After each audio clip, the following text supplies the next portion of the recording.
Howdy, all you delicious people. I'm here today to review Flatliners from 1990. So I know that there is a remake of this movie with Elliot Page in it. I think I watched seconds of the other film and I was like, not for me. No, no thanks. Uh, but also, even before that, when I was to go into reviews, there was a lot of people that were just saying how bad it was. But I was still just like, maybe they're wrong. Maybe they're like just seeing something that I'm not seeing. So I just got to look into this. And then I was like, I think they're right. Uh, but so, like, I don't know. Maybe someday people have seen the other one and are getting that one confused with this one because that could be an easy thing. Let me know if you've seen the other remake film and you probably just like it for some reason. I don't know why. But so, anyways, Flatliners. We would come to find at some point a Smallville episode, the Superman show, that would have Lana Lang kind of going through a Flatliners experience when she was to try and douse herself with kryptonite to spend more time with her passed away parents.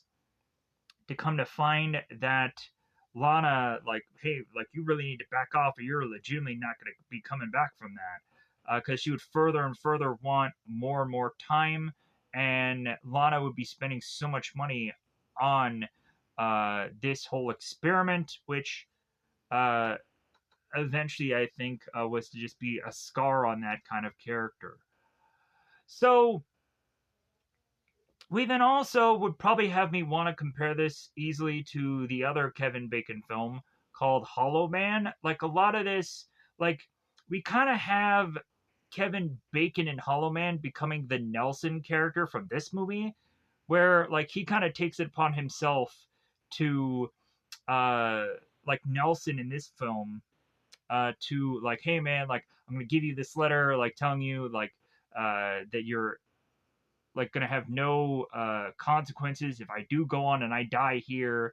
And like Nelson wants to go on and control all of this and just be like, well, hey, I had a good idea, and you all are just kind of tourists living in that idea. So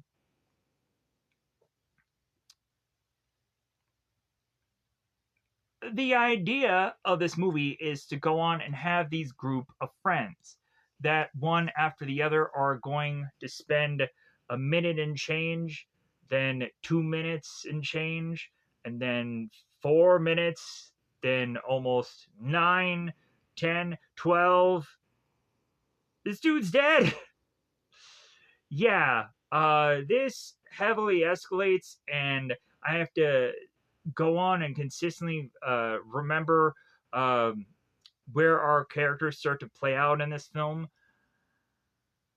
as far as their kind of connections in the story of who goes or who's on first base, who's on second, and who's on deck kind of thing. So let's go on and let's talk individually about these characters. So Nelson. Nelson, it seems, is to probably have the darkest story, it seems, out of all the other characters. And Nelson eventually kind of rubs, uh, like, his face into all the other people and just be like, yeah, like, I have the worst out of all of you. And Nelson, it seems, was to have been a bully as a kid. And he had gone on to bully a kid so badly that it had cost him injuring a dog and killing a person. We'll go on in the spoilers and find out who that person is. And so David. David had gone on, of course, this is Kevin Bacon's character. Nelson was Kevin Sutherland's character, or Keither Sutherland's character. My bad, I said that wrong. Keither Sutherland. So Kevin Bacon, David, was to have gone on and to have had a group of people and him torturing and teasing and heckling one girl in school when he was young.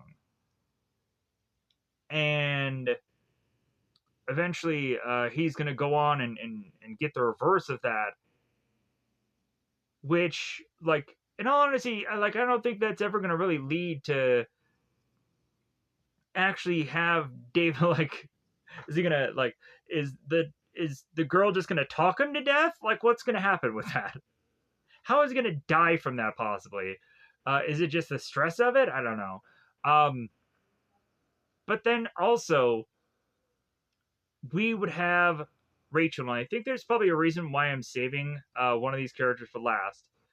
Because Randy, like, he doesn't even go on and go into dying. So he's like, man, yeah, like, luckily I didn't have to go on and have to deal with this, because I would have been dealing with a babysitter uh, chasing after me. Oh my god. So Rachel, it seems that her affliction is that when she was young, she was to have gone on and found out that her father was doing drugs. So I guess because of the shame or the guilt of of a father's daughter finding this out, that leads to eventually a spoiler part of this review. I have to go on and I have to have something besides, like, scalpel, clamp, give me 20 cc's of sodium petrophene and sodium polyene, or I don't know.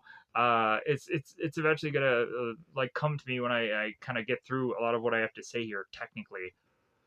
So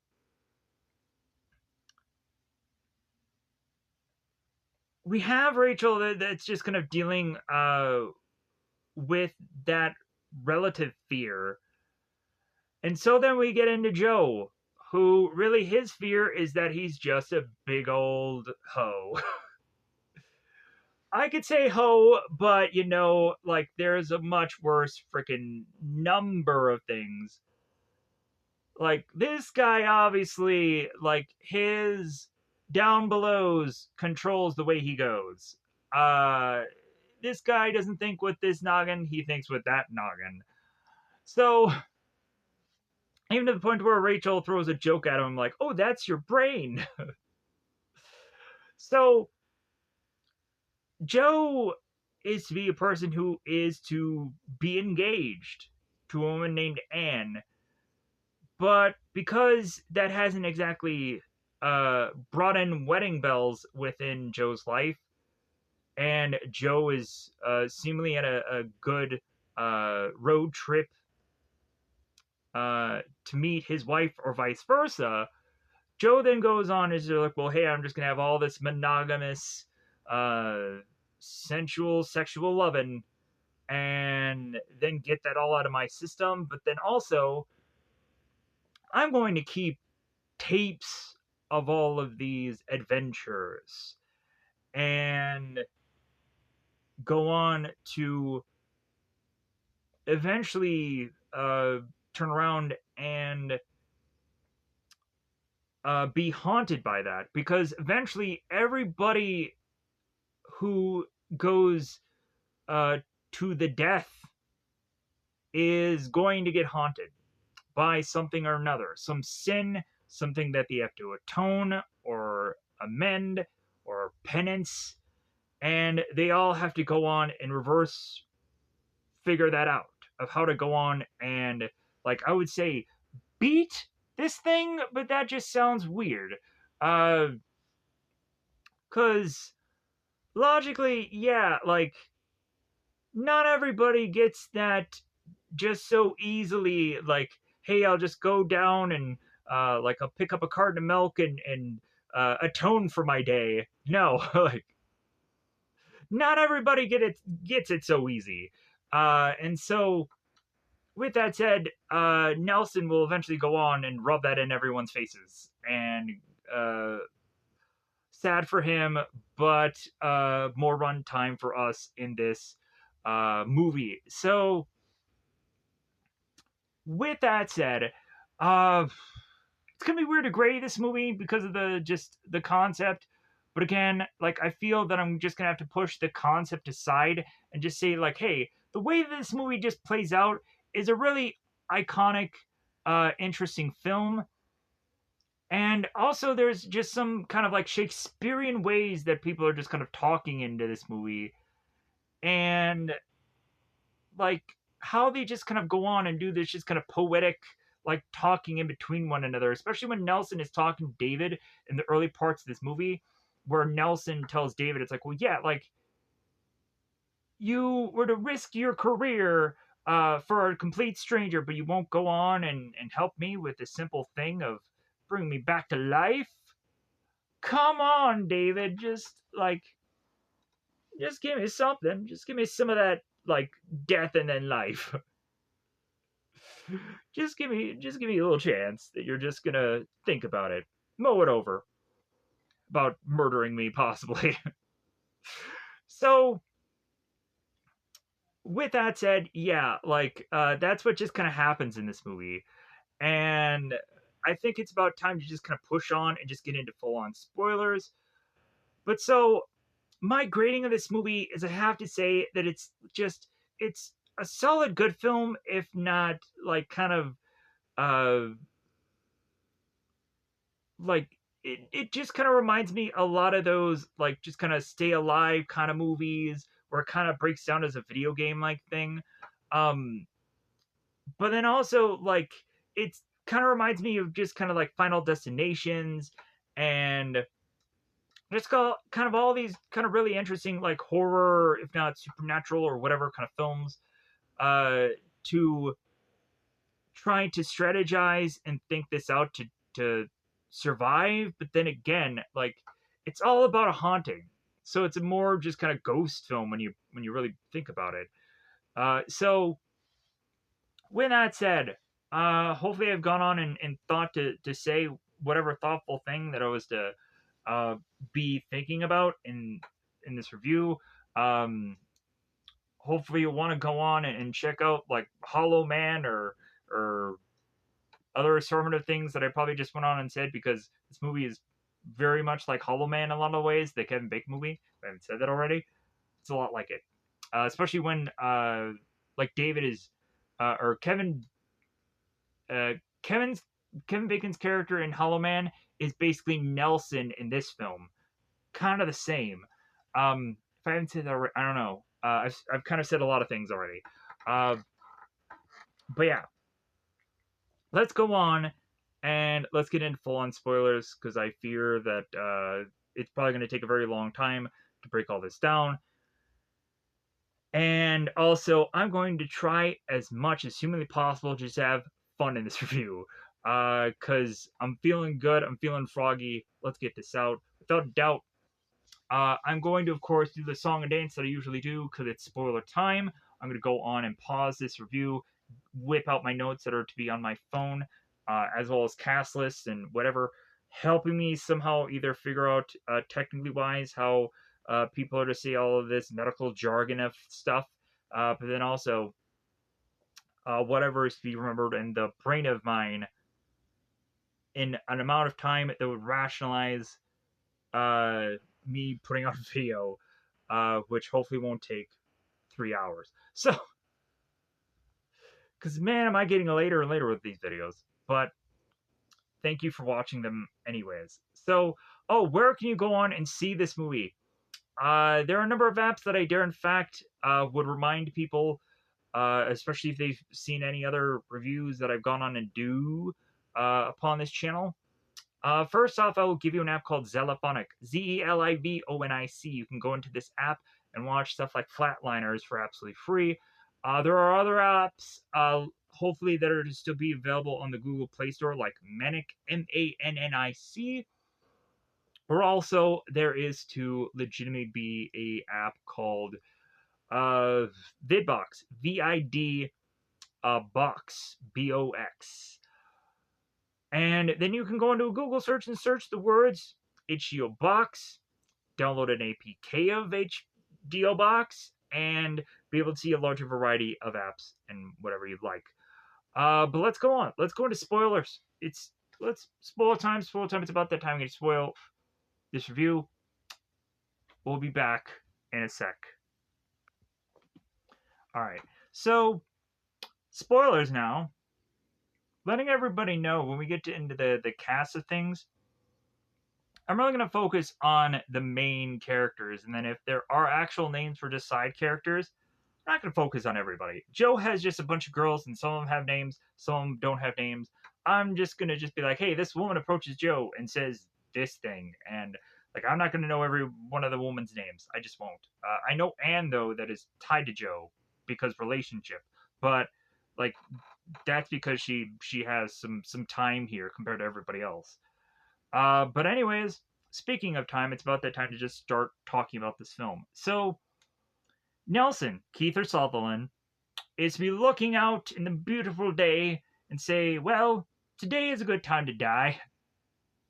Today is a good day to die, I mean. So Nelson is just like tra la la tiddly dee. And we turn around and have David, Kevin Bacon's character, who's in midst of surgery, and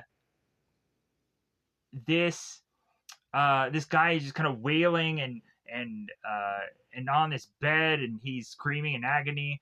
And so this surgeon turns to David here and is telling him, it's like, well, hey, like, go get some help because this guy, like, he's just having like kind of problems here. So weirdly enough, David, instead of right going on to getting help for the like, David just transitions into seemingly this other patient where he takes it upon himself to like just stop the bleeding of this woman because she had gone on to, I guess, perform her own uh homemade abortion, it seemed. So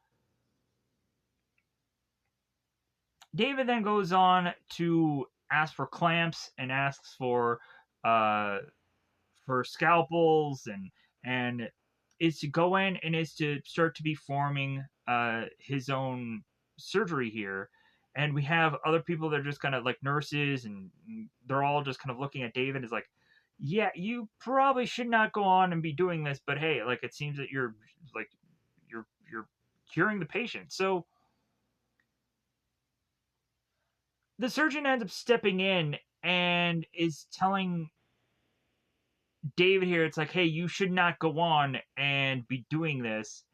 And the nurse is telling the surgeon, it's like, well, yeah, like I was telling him, it's like, yeah, but like, but he still did it anyways. So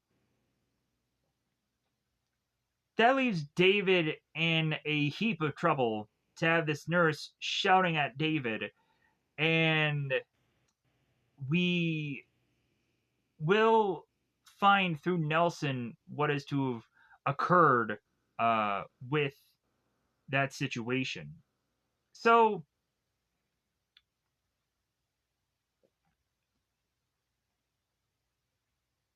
we have Nelson that is making his way through this construction site of a medical hospital. We're showcasing just a bunch of flashes of sculpture and artistic things here. Just like, ooh, yeah, look at all this nice little cool little designs. Isn't it great? I'm sure it probably costs a fortune. Uh, Nelson is coming through this no admittance place, like, hey, nice work, guys, keep it up. And he's just kind of moving on. So we have Randy, that of course is going on, and he's trying to come up with a title for some future project, and he's thumbing through words like Genesis, and he's coming up with like the perfect thing of words here, and all he comes up with is Genesis of a young surgeon. Awesome, brilliant. So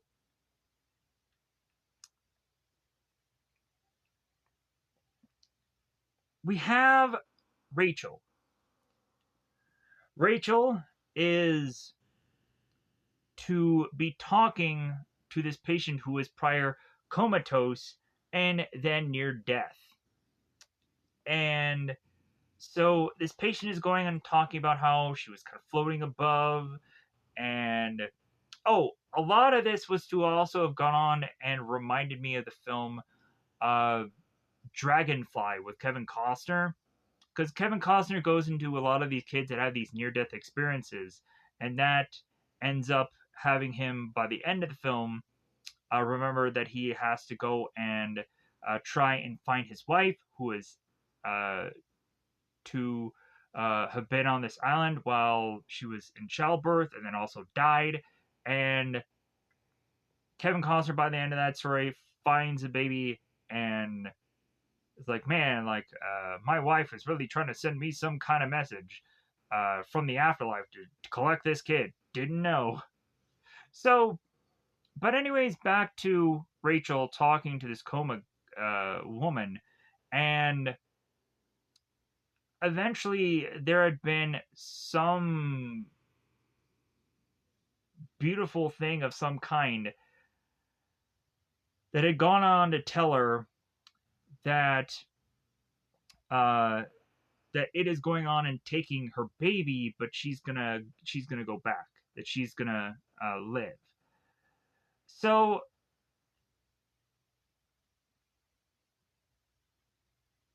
we then turn around to have Rachel, who now is listening to the other patients, and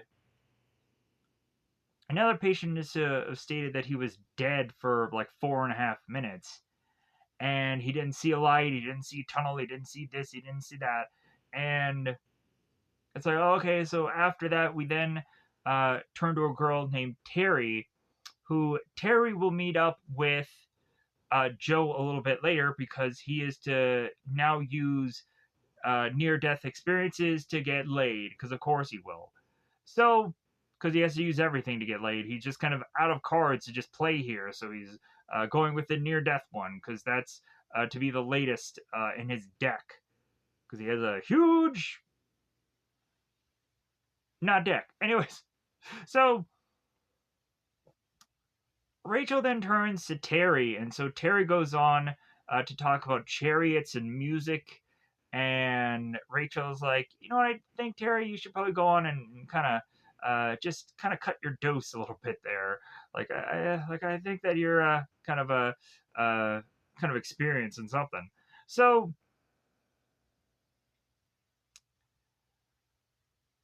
we have Rachel who's like, okay, I think I've kind of got a sampling from all these people, so I'm gonna kind of turn away to get to my doctor's class or my medical student class. So Rachel then goes to meet up with this nurse, and so this nurse is saying like, well, hey, like there was trouble in the ER, and just kind of watch your rear. And Rachel's like, okay, thanks. And so the nurse ends up asking Rachel, it's like, well, like, why are you asking all the patients about death? And Rachel starts to kind of curve the conversation of like, okay, I'll see you later. I just got this class. So again, very guarded here. So both uh both Randy and Nelson, as they're getting in this class, are going into one of these corpses and to start carving away at his, I think, arthritis or just uh, some foot fungus of some kind. And while the two of them are going on and talking, they're talking about knowledge and horror. Eventually, I'm assuming having Nelson leading to ask Randy, it's like, well, hey, you want to be a part of my horror tonight, my slumber party? See how that all plays out, buddy? So,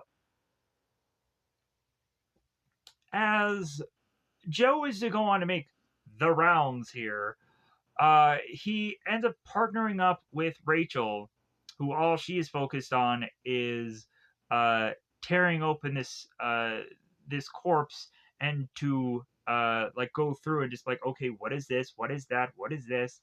And it seems all the more uh, Joe is to have an answer like, oh wow, you actually know this stuff. So We of course have Joe, who's like, well, you know what? I've been meaning to ask. Are you dating anybody? Are you dating anyone? And when Rachel has to go on and be like, well, yeah, I'm definitely not dating you. I'm like, no, I'm not doing that. And we turn around and start having Joe, who's just kind of profiling Rachel and how like she's to eventually just kind of be this guarded person and uh it's to just kind of like be this girl that he's summing up here.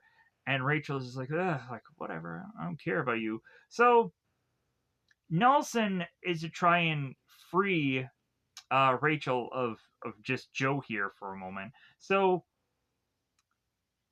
Joe ends up turning to Nelson like, oh yeah, like much different than Nelson here.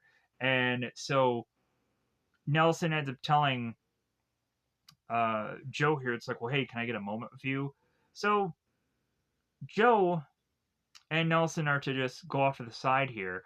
And so Nelson is to want to go on and explain to Joe, it's like, well, hey, this is what I'm doing. I'm gonna go on and need you at this time, and I need your camcorder. Nothing else in this guy, but just like, hey, I need you here at this time. Bring your camcorder. I want you filming this thing. So Joe is kind of questioning it, but then like he goes on to agree, and then Nelson turns to Rachel. It's like, well, hey, like I'm gonna need you too, like, and he needs her specifically for injections and IVs. And Nelson is turning to Rachel. It's like, well, will you do that for me? And like they're really from Rachel is to be that she's kind of like, I'm not gonna help you, no. And plus also like she's gonna go on and put her medical career on the line for him. So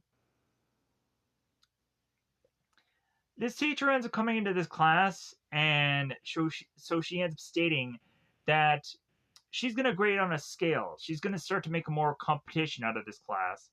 And eventually, based on people's performances, will kind of curve their grading of A's, B's, C's, D's, E's, G's. That's not grading.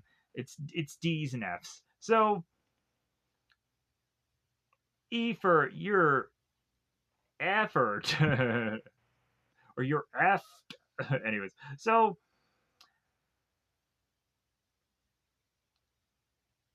after this class is over, we have Joe, Randy, and Nelson, and Joe is really just stating here, it's like, well, hey, like, uh, there are to be people in the world that either have abilities or to have nerve, and what are you, Nelson? Like, if anything, like, they're quickly trying to size Nelson up to just like, well, hey, man, like, are you really gonna go through this? Like, are you really gonna go through with what you said here? And we have Nelson kind of throwing this back at Joe, and then he ends up kind of getting pulled away by the student, like, well, hey, do you know about David? Like, do you know what happened to him? So Nelson finds the 411 from this guy, this random guy, and so he then reaches out to David, who is bizarrely just roping his way off of this one building because I guess a door just clearly wasn't enough for him. But then we go on and find out that he, through this talking between the two of them, they're like, well, hey, go and climb a mountain. So I'm like, oh, okay. So this is kind of a much more adrenaline junkie like guy. And like having this rope and just climbing it is just an adrenaline thing for him. So Nelson tells David here that he has a 4 month expulsion, suspension, and really that's not going to go on and affect anything. That's going to be a slap on the wrist. It's not going to affect either his education or scholarship going forward here. So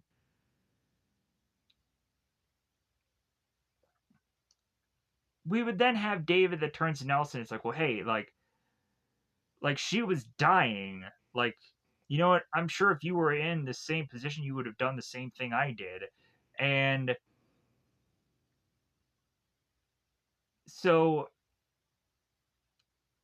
Nelson is to go on and turn to David here and just be like, well, hey, like, since you're gonna have a lot more free time, 4 months to be exact, like, how about you go on with me uh, to just kill me off, basically, send me off my way, and David kind of counters with like, well, hey, like, you know what? I think there are a few people I'd want to kill in this world, but you're not one of them. So David walks away here, and so here's where Nelson hits David with the like, well, hey, go climb a mountain. Like, why are you willing to risk your medical career to save a stranger, but then won't help out your closest friend? Uh, and so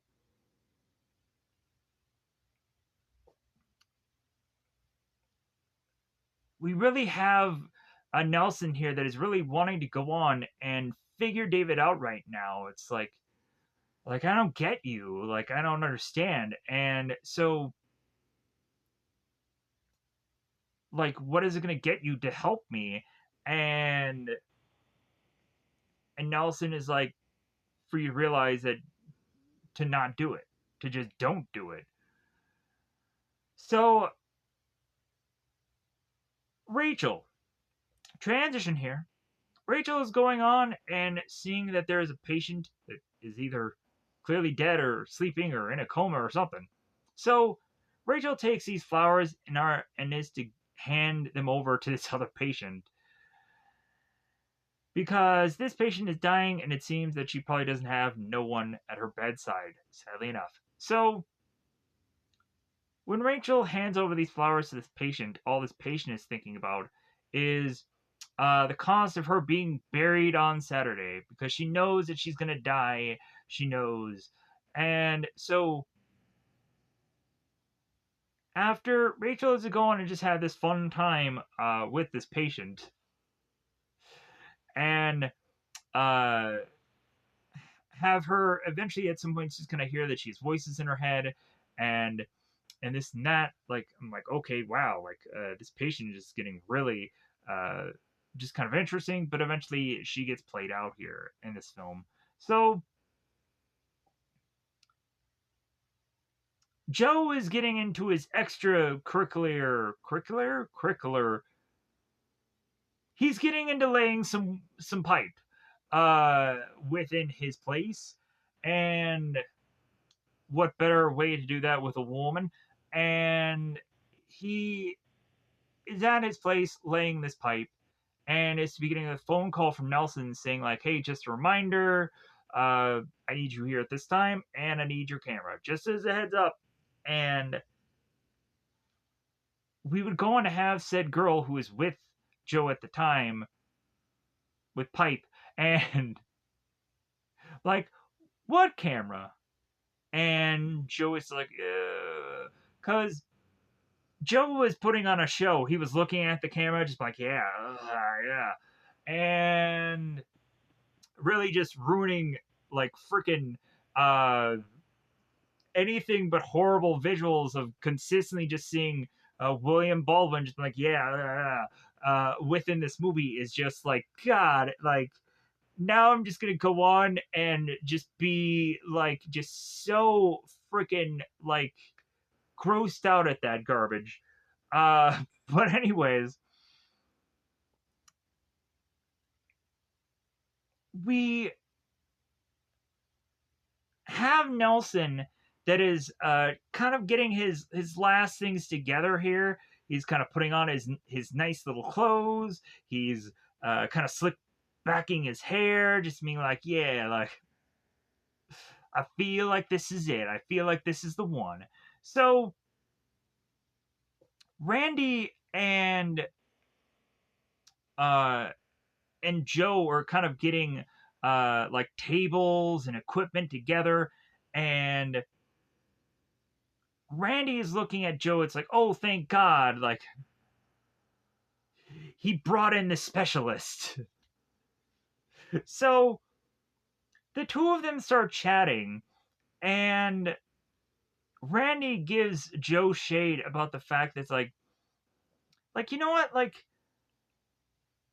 you know what, aren't you engaged? Shouldn't you grow up at some point? And Joe is like, well, yeah, I'll do all the growing up once I do get married, but in between that, I'm just gonna have all this monogamous sex that I'm gonna go on and have. And Randy's like, oh, okay, what a douchebag you are, but okay, what? Just go about your day, buddy. Just plow away. So Joe and Randy are placing bets. Joe is like, hey, $10 that Nelson doesn't go through with it, and shits his drawers, and we're out of here. Yeah, there's no way this is gonna happen. Because also, if you probably die, you're probably gonna crap yourself anyways. So we have Nelson that takes off his coat and is like, okay, procedure buddy is like, I'm gonna tell you what you're gonna do because you probably aren't gonna freaking know. So Nelson starts running down the list of nitrous that is to be the laughing gas, the mask thing that he puts over his face, and sodium pentothal, and a refrigerated blanket, which is to be the thing to heat up the patients to just kind of make sure that they are to keep their body temperatures up so it's easier to revive them. Because if they're a cold, dead corpse, then logically rigor mortis will probably set in, and then, not good. Really, just not good. So,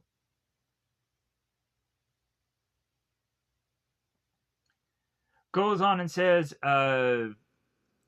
D5W in the cooler.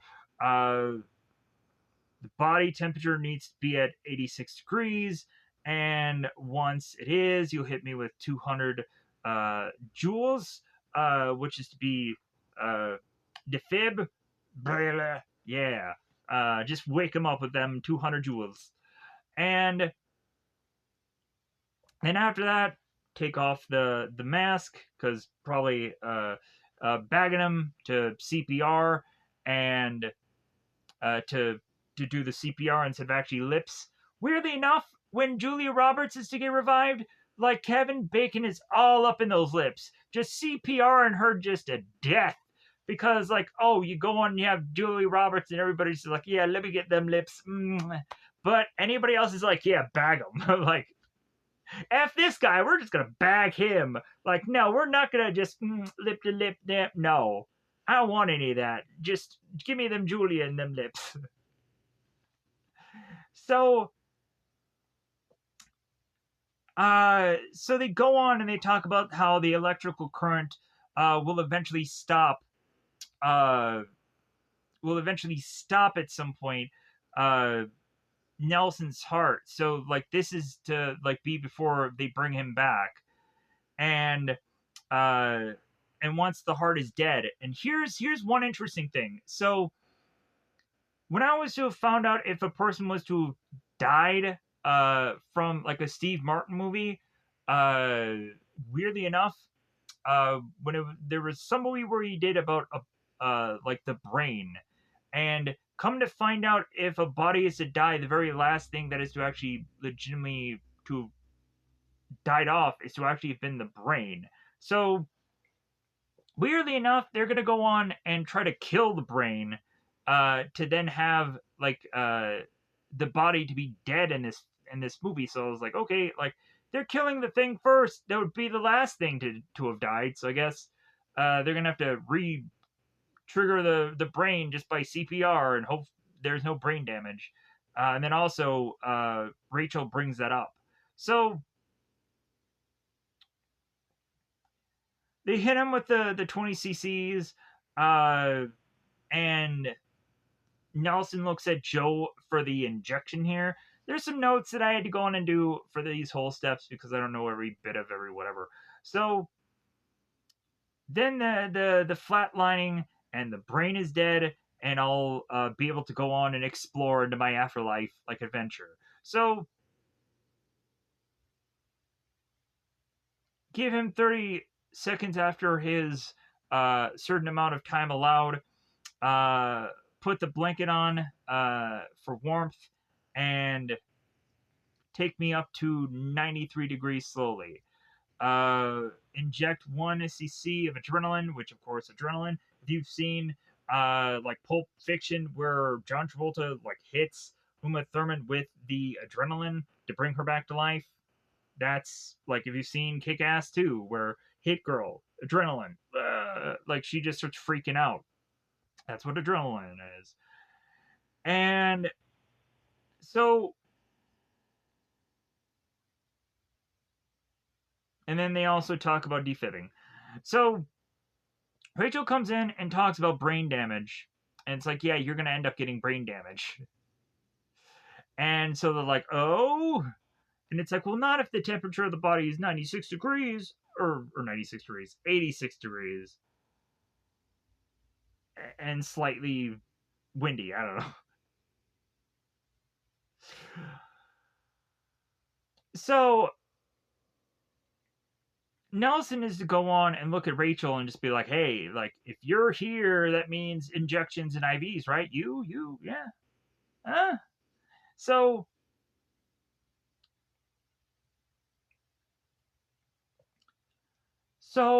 Rachel wants to go on and ask the guys, like, well, hey, like, why are you doing this? And it's all about finding what is to be out there beyond death. And so Nelson goes on and hands Randy, like, hey, here's this letter. Like, I'm going to go on and have you not be held responsible, uh, like, just in case if I go on and I die here. And funny enough, Randy goes on and turns to Rachel and is like, well, hey, like, that letter didn't say nothing. Like we better go on and bring him back because, yeah, like, we're going to get freaking arrested for this. So Randy's also telling Nelson that, like, hey man, you're just doing this to just get your fame and your 15 minutes. Like, don't tell me this is to, like, just go on and be nothing but that. And like Randy's talking about 60 minutes and like getting in between certain guests on a show and this and that. So like Walter Cronkite and whatever, I don't know who did 60 minutes, but moving on. So Nelson tells Rachel to hit him with some nitrous so he can get one last laugh before he croaks. And so, as they're just kind of setting him up, Joe ends up putting the blanket over Nelson and is to go on and tell him, like, hey man, like, if you die, can I get your apartment? And Nelson's like, what? And Joe is like, oh, it's just a joke. Get the pillow.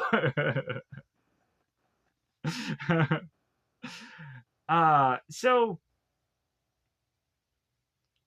they state that they have to go on and get a complete record of this experiment. So it's like, hey man, like, get the recorder out. We gotta make sure we're documenting this. So Randy is going on and telling the guys, like, well, hey, like, maybe we should just let Nelson just sleep this off. Like, maybe he'll decide that this is all just a mistake and, like, we'll never go on and actually kill him here. But they're just like,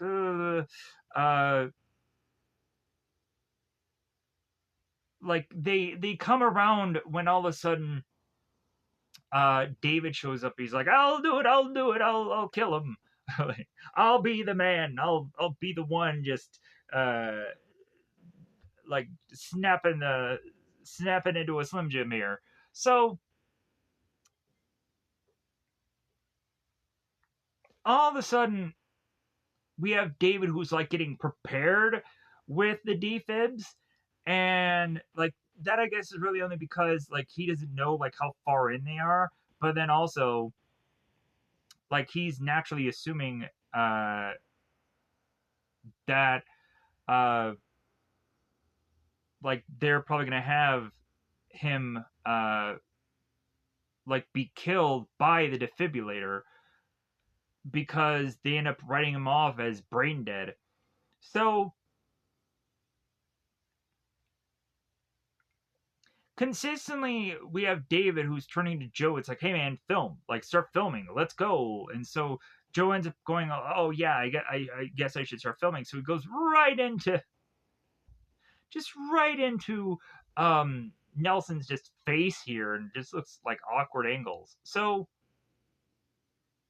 we all of a sudden start to see this come almost like just green, just kind of farmland. It looks at first, and they're just kind of going through the rustle and bustle. It just looks weird, and so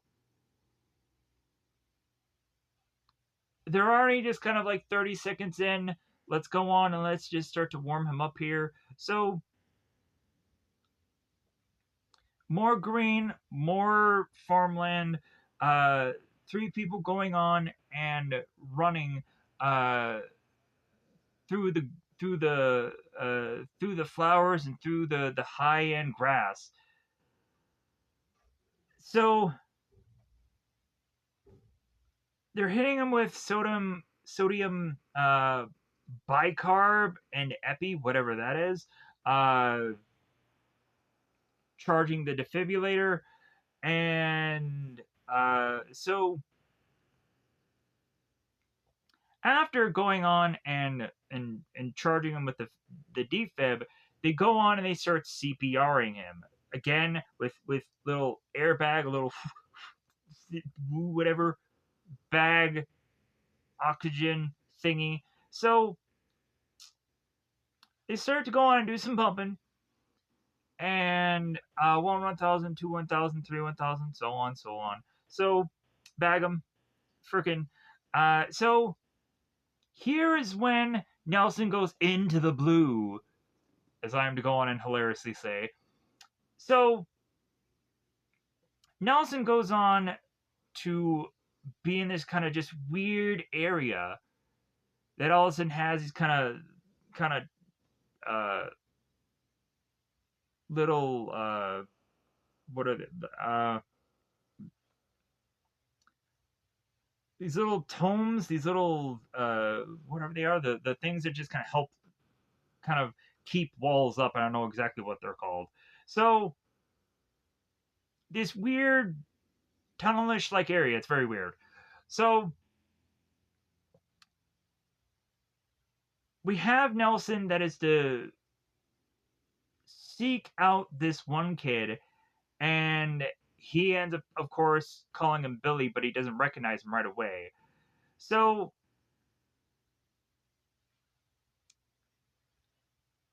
that, of course, is when Rachel is to say, like, "Hey, we've got him. We reeled him in. Like, he's alive." So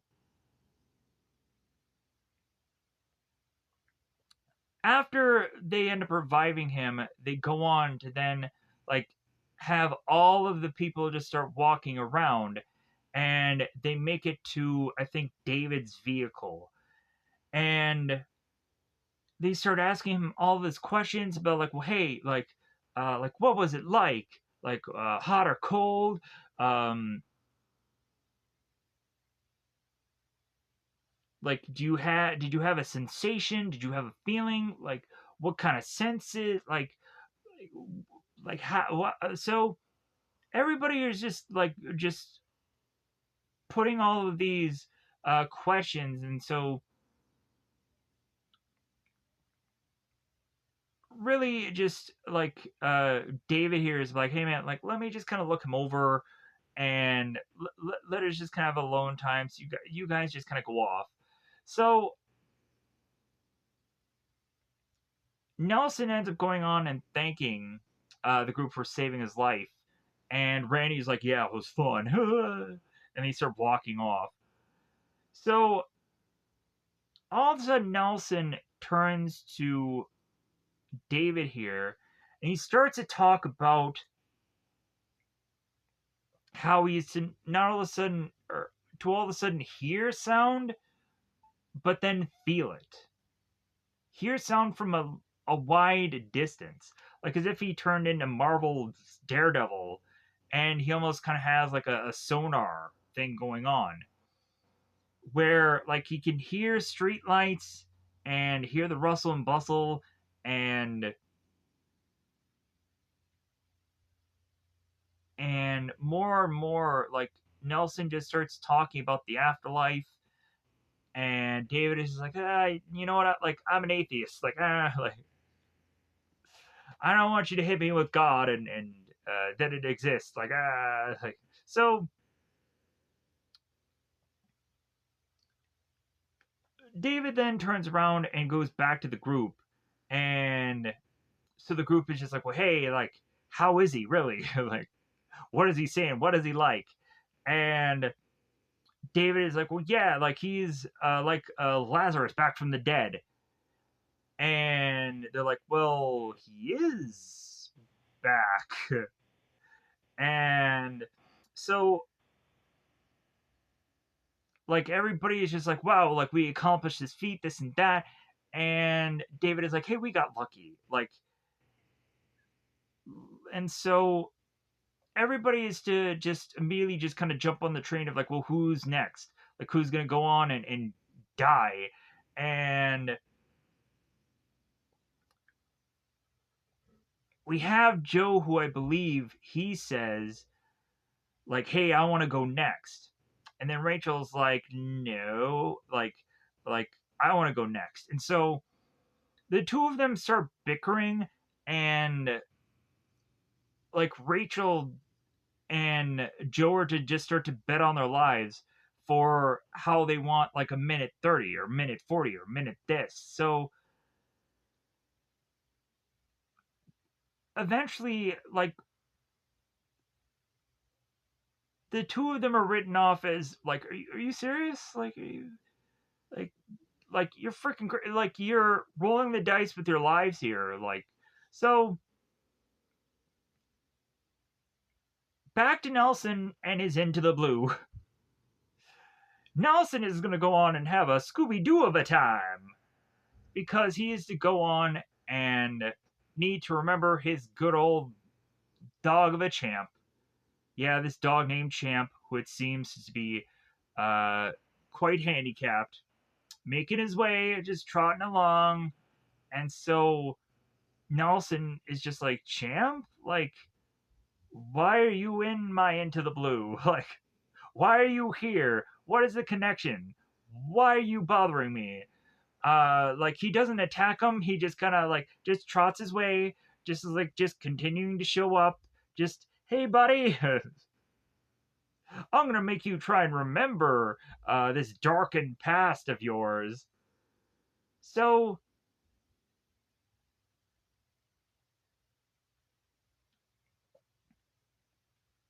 everybody goes back to Nelson, and so everybody is starting to like flip a coin of who is gonna go on and watch over Nelson. And I think Joe states is like, hey man, like, I have a class in like 3 hours. Like, I don't think I'm gonna be able to watch Nelson at all. So the more and more everybody just starts to put up dibs, Rachel's like, I'll just look after him. So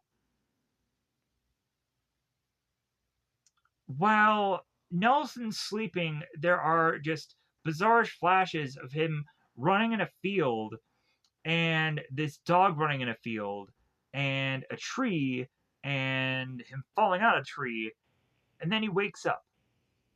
Rachel at his bedside is to just be like, hey man, like, you were hyperventilating, like, something going wrong. And Nelson is telling Rachel, it's like, well, I guess you wouldn't have thought that you would uh, be in be in my place and be spending 24 hours with me. So we then transition here because Joe, it seems, is the next batter up here. He's kind of just adjusting his bat, trying to get his swing right. So Joe, instead of going through his greatest, creepiest hits, he instead is going on and watching some home videos, just kind of reflecting on his past. And so Joe is calling Anne, and like they're having this conversation, and Anne is telling Joe, it's like, well, yeah, like I really wish that you weren't 2 hours away every time. Then I would kind of see you sooner or see you a lot more often. And Joe's like, well, yeah, that's too bad. And so Joe ends up going on and saying to Anne, it's like, well, hey, like, if anything is to ever happen to me, like, I love you, right? And Anne is like, what are you saying here? And Joe is like, oh, nothing. Like, I'm just I'm just like in a state of reflection right now. So, like, Joe is also going on and watching a video of Anne and just kind of reflecting with his past, just having these last little moments. So, we then go into the classic Turner black and white television kind of way of Joe here, because he only sees in black and white. He doesn't see any gray areas, with the exclusion of him going on and just paying away at all these women. That's a gray area, I guess. Joe. That Joe. So Joe in his afterlife time, his after hours, is to have him just go on and be seeing his life flash before his eyes, but all of that life is to be of every single woman, lover, mother person he was to have ever gone on and have in his life.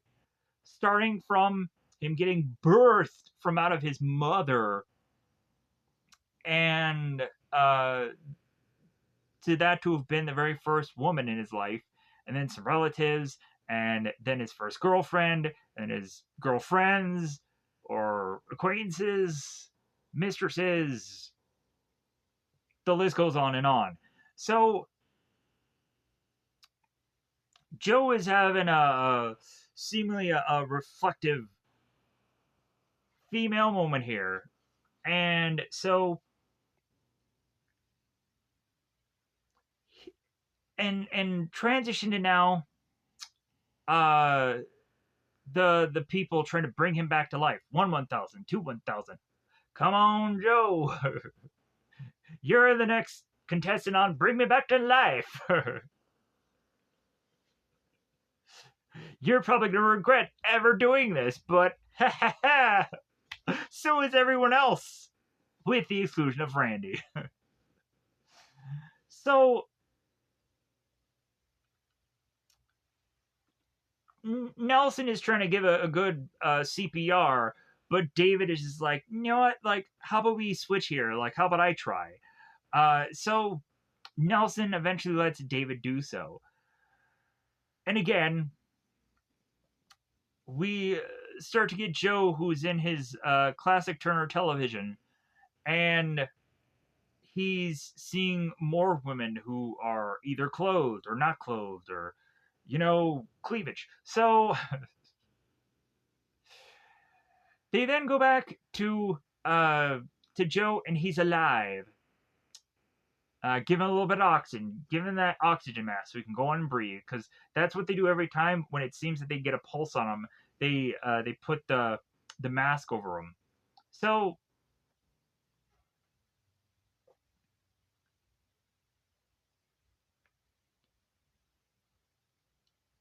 first question is like, hey man, like, how was that afterlife?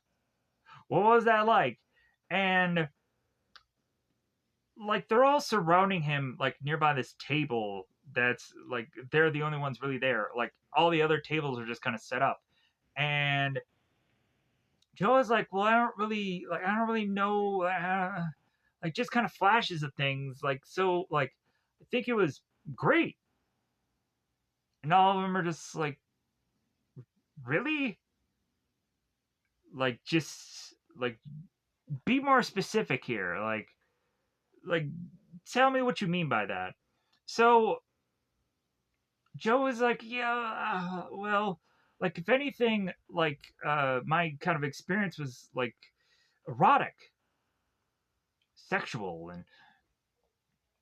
and they're like, really? Like, okay, whatever that means. Like, so they go on and they end up seeing this nurse who's talking to them, and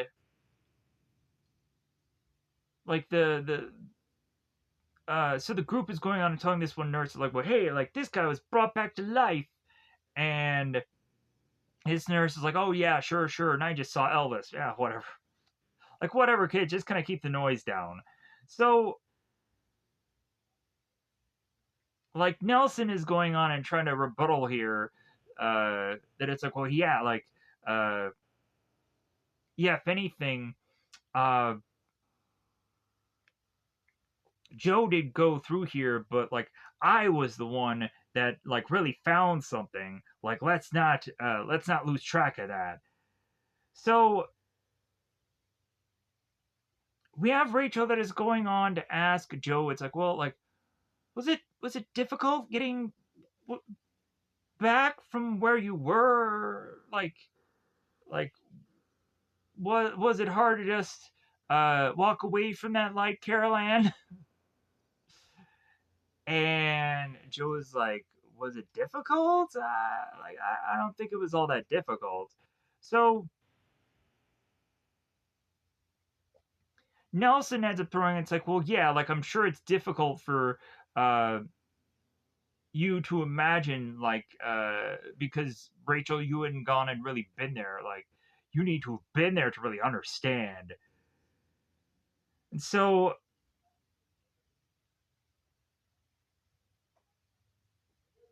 they start to realize that they need to go further into the time of how long that they should be dead for. So it's upping the ante to almost 2 minutes here. And we're going back and forth again to have it between both David and Rachel. To 10, to 20, and Nelson is looking at David and it's like, sold to David here. And Rachel's like, well, yeah, of course. Like, of course he's your best friend. Of course he's going to be the one next. So Rachel starts walking off, and David follows her. And Rachel is like, well, yeah, I'm sure this is some kind of form of chivalry. Maybe you're trying to show me up or something, that you're just kind of the better doctor. And David's like, no, like, if anything, like, I think I'm actually like the control of this whole experiment.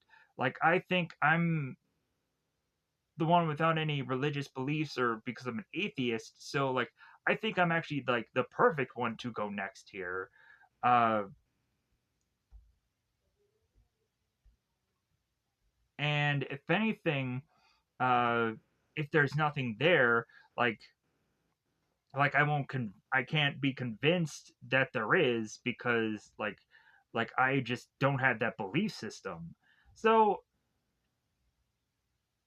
eventually, like, the further and further they start talking, David again just starts to poke the Rachel bear of like, yeah, like, but why are you so like into death?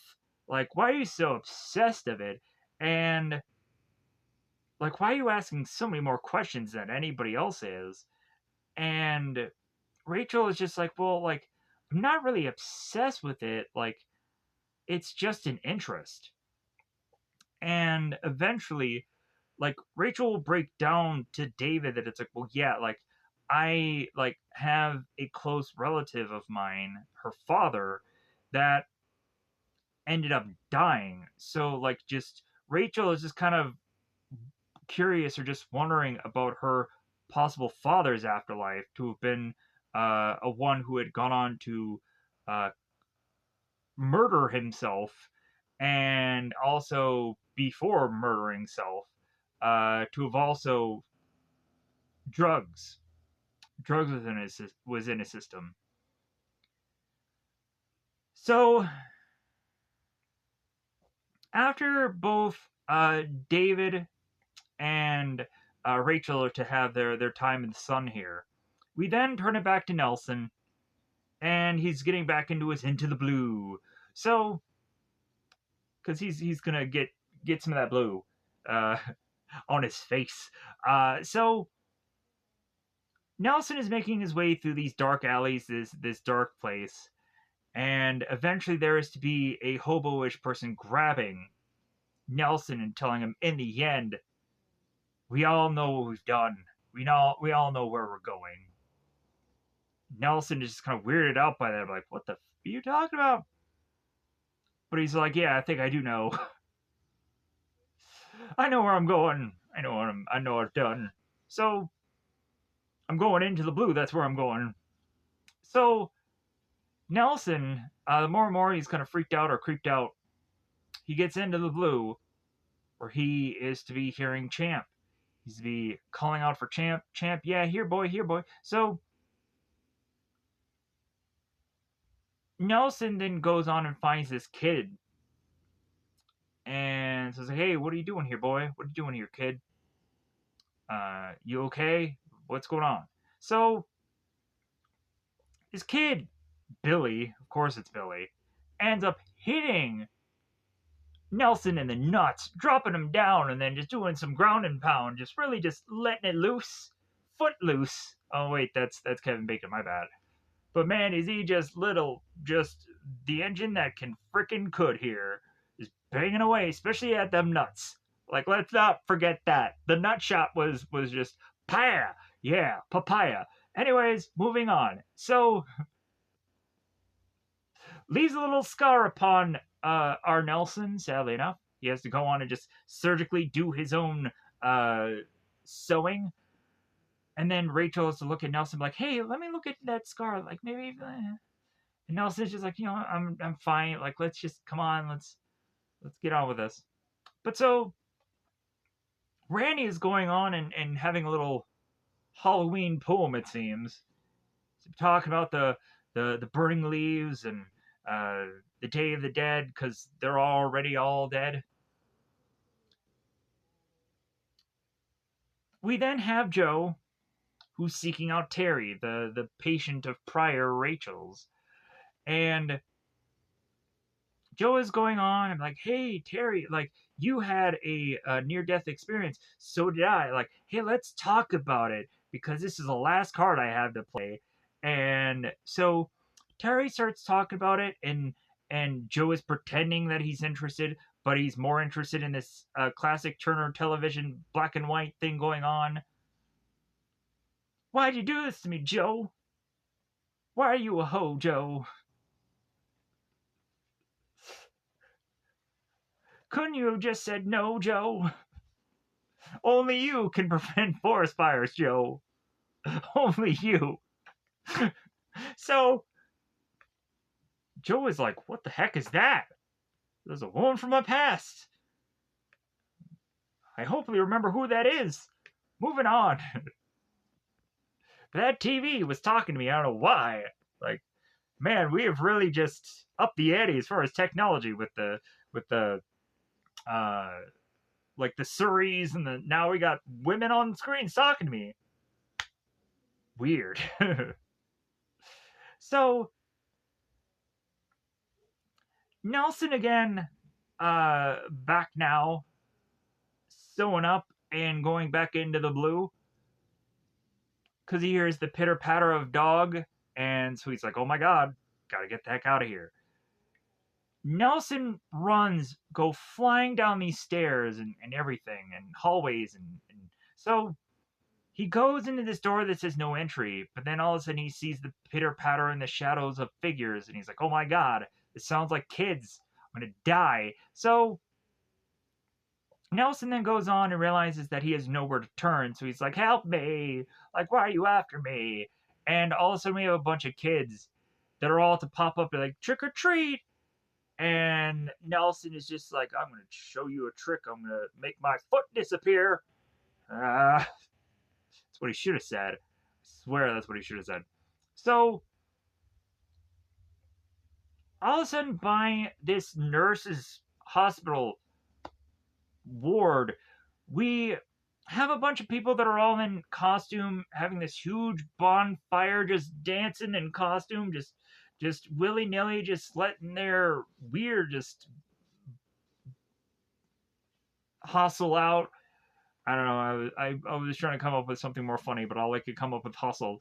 Anyways, so we're again having Randy coming into this experiment, just going like, yeah, like I don't know if we can, like I don't know if we can do this, guys. Like I don't know, like it's Halloween, it's full moon, like it's Friday the 13th, all all on the same day. What? What, Randy? So Nelson is just like, well, yeah, I'm sorry, I'm late. Uh, and they're just like, dude, face, like what happened? What happened to your face? And like we have Nelson who's just trying to like, oh, I got mugged. Like, oh, like I went down a bad alley. Like, yeah, like yeah, but you just got face. And he's like, come on, let's go. Like, let's hurry up and kill my best friend here. Come on, let's kill the bacon. Come on, the best ingredient in any food, bacon. Let's murder him. Come on. So because really all that Nelson is thinking about is just breakfast the next day. And so Nelson is telling David here, it's like, hey man, you better make it snappy because like we all want breakfast tomorrow, so we don't have all night to just try to keep you alive. Come on. So David is going on and telling Nelson here, it's like, hey, remember, like, don't forget 2 minutes, 20 seconds. So Nelson is like, okay, pump him with the sodium pentothal, pentothal. Just yeah, just pump him. So 86 degrees, 200 jolts, charged with the defib, and David is gone bye bye. He has gone into TV land, it seems, because we have this weird old fashioned click of TV channels going on where David is all of a sudden seeing his friends and seeing these weird relatives or whoever, like as if this is just some weird, like after school special going on. I don't know, it's weird. And then all of a sudden he's seeing all these glaciers and mountains, and because he's a person that climbs mountains. Like I guess that is to be some kind of real like I guess this is all to be like for every single individual character reminiscent to either their past or to just kind of connect to them. So every single one of these characters have to have these visuals that connect with them personally. So I guess David here is just glaciers or mountains. My bad, mountains. So glaciers is just way out in the. Anyways, moving on. So Nelson is kind of being a little bit of a douche, and so Nelson is turning to Rachel, and he's like, "Well, hey, would you miss him, Rachel? Would you?" 1 minute. All right. Okay. So 90 degrees. Give him another 5 seconds. Again, mountain background within David's mind. Both Rachel and Nelson are bickering. Nelson is saying like, "Well, hey, like, you know what? 2 minutes and 20. Like, how about we go on and like, how about we give him 5 minutes, see what happens? How about 10?" And they're just like, "Are you crazy? No, like we agreed to this, and we're gonna live up to that agreement." So Joe is again looking at the heart monitor to see if like there's any thumping going on, and they're getting him to 92 degrees. So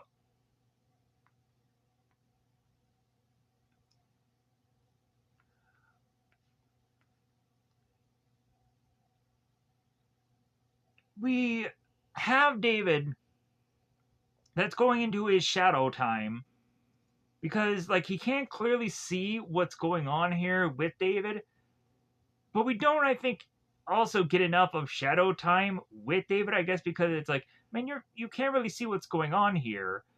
But so we all of a sudden have the girl of David's past, who is Weenie Hicks here, and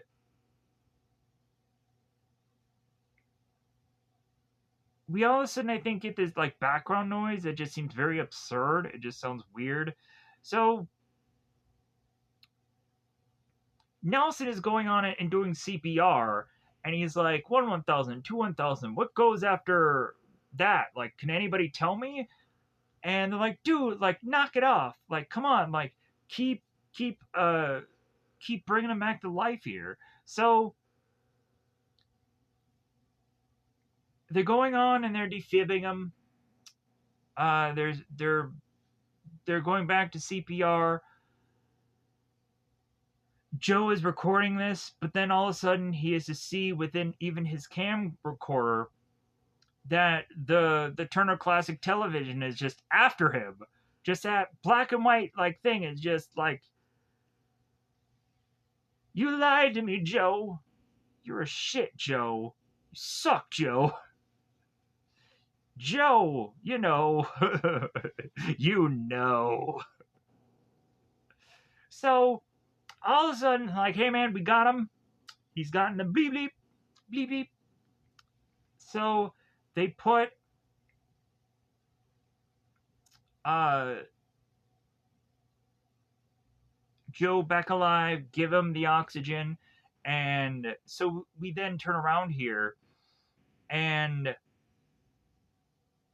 are seeing David in this bed, and people are surrounding him. And this is the whole kind of aftermath thing of them watching David like being dead. And right before they give him the nitrous, he says, Yoka K.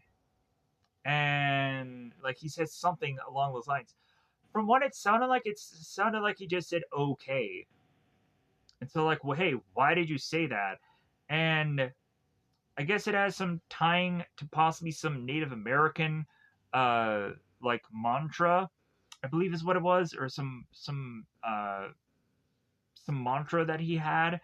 And Nelson is telling us like, well, yeah, like it's today is a good day to die. Of course, both these people being best friends, they would know. So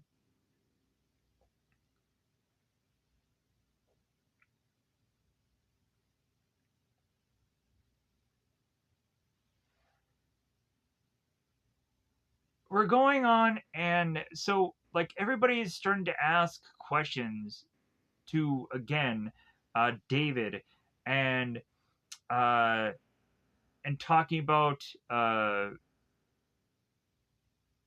being paranoid and fear, and so uh,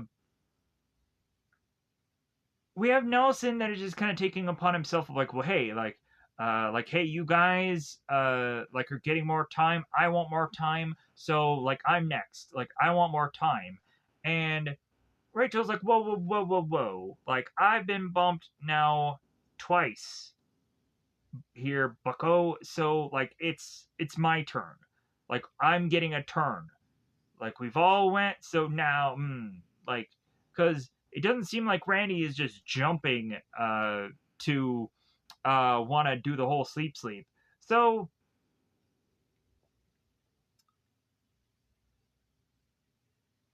we have Nelson also that is to say it's like, well, hey, like we're gonna have to go on for here on out to go longer. Like we're gonna have to go for 4 minutes because, of course, David had accidentally, but still, like he went under for 350, and so they ended up telling him it's like, well, yeah, well, that was all an accident. Like we didn't mean for him to come back like that late. It's like doesn't matter. Like fair is fair. So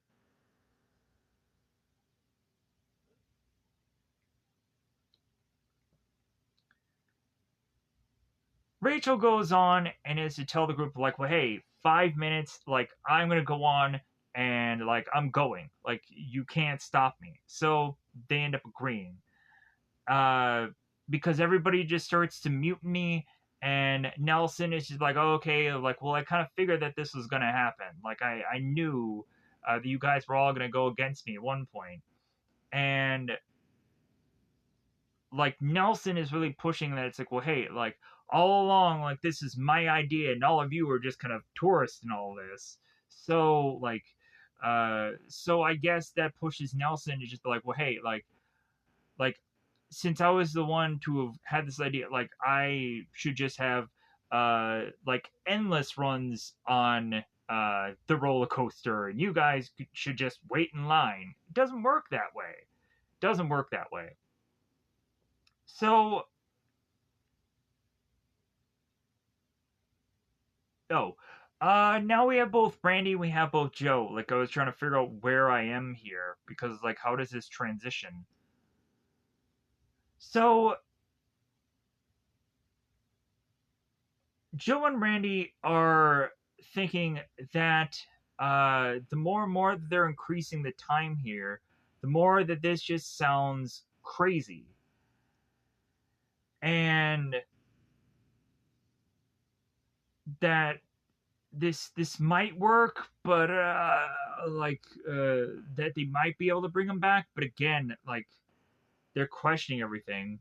And again, I'm assuming Joe again sees another woman on the television. You're shit, Joe. Joe. Cause man, like we get to a point where Joe just starts to see all of these women just like all around his place, and that that was freaking creepy. But then also, like that was just a really interesting scene. Like how that just played out was like a masterpiece. So going back into the blue, Nelson makes his way home to see some foot of scraping of footsteps, and Nelson here is just like, okay, like round two, fight. So Nelson is like, okay, when is it gonna come? Like, how is it gonna happen? Bugat, you got me.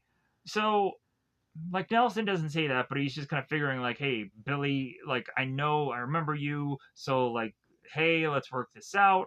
But it seems that Billy only wants to work out a hockey stick to Nelson's face, and then goes on to get on top of him and gives him a big old loogie. Freaking gross. Why do you, why do you have to have that in a movie? It's freaking, oh, why? Why, I ask you? Moving on. So, Rachel again is going on and spending the night with another man in this film called David. And David is telling Rachel, it's like, well, hey, thanks for staying. And Rachel is just like, well, hey, like I have an early shift, so like I think you're fine and all. Like I'm just gonna get out of here. I'm just gonna go to the hospital. I got other things to do. Freaking dude that's dead. You're dead to me because you were dead. But anyways, here's where they go on and they talk about how Rachel had lost a close loved one and how David is going on to realize that he saw something, like he saw the Bed Bath and Beyond, and like he legit like thinks that there is to have a afterlife. And Rachel's like, oh, don't go on and tell me an atheist is believing in God now. So we then go back to Rachel, and since Rachel really has not much, if anyone, really left in her life, before she does the whole business. Rachel goes on and is to speak with the dying woman. And so the dying woman, here's where she talks about she's hearing voices in her head. They talk to me. That's what they said. They talk to me. Anyways, so uh the patient is going on and telling Rachel, it's like, I'm dying, I know I'm dying. And Rachel's like, no. So after Rachel has to have that fun time with that patient, she then is to go home and just kind of clean herself up and look at a picture of young her and her father just having a good time. Just picture. So we'd have David, who is on the subway, and we almost have like a Doctor Octopus, Spider Man, Magneto, Wolverine thing going on here, where David is just in the subway, and all of a sudden the subway just goes dark. So he turns, and all of a sudden, like these kind of little bits of like kind of light here. I think at first it's like a brown, and then it goes on to have like some kind of blue, but it's mostly like shadows and black here. We're not really knowing what's all going on here. And so we have the the the young spirit of Winnie here going on to then be like, well, hey, David, like I got a match for you. Like I have uh I have a foot to match your behind, and like you don't know jack shit, and butt wipe, uh,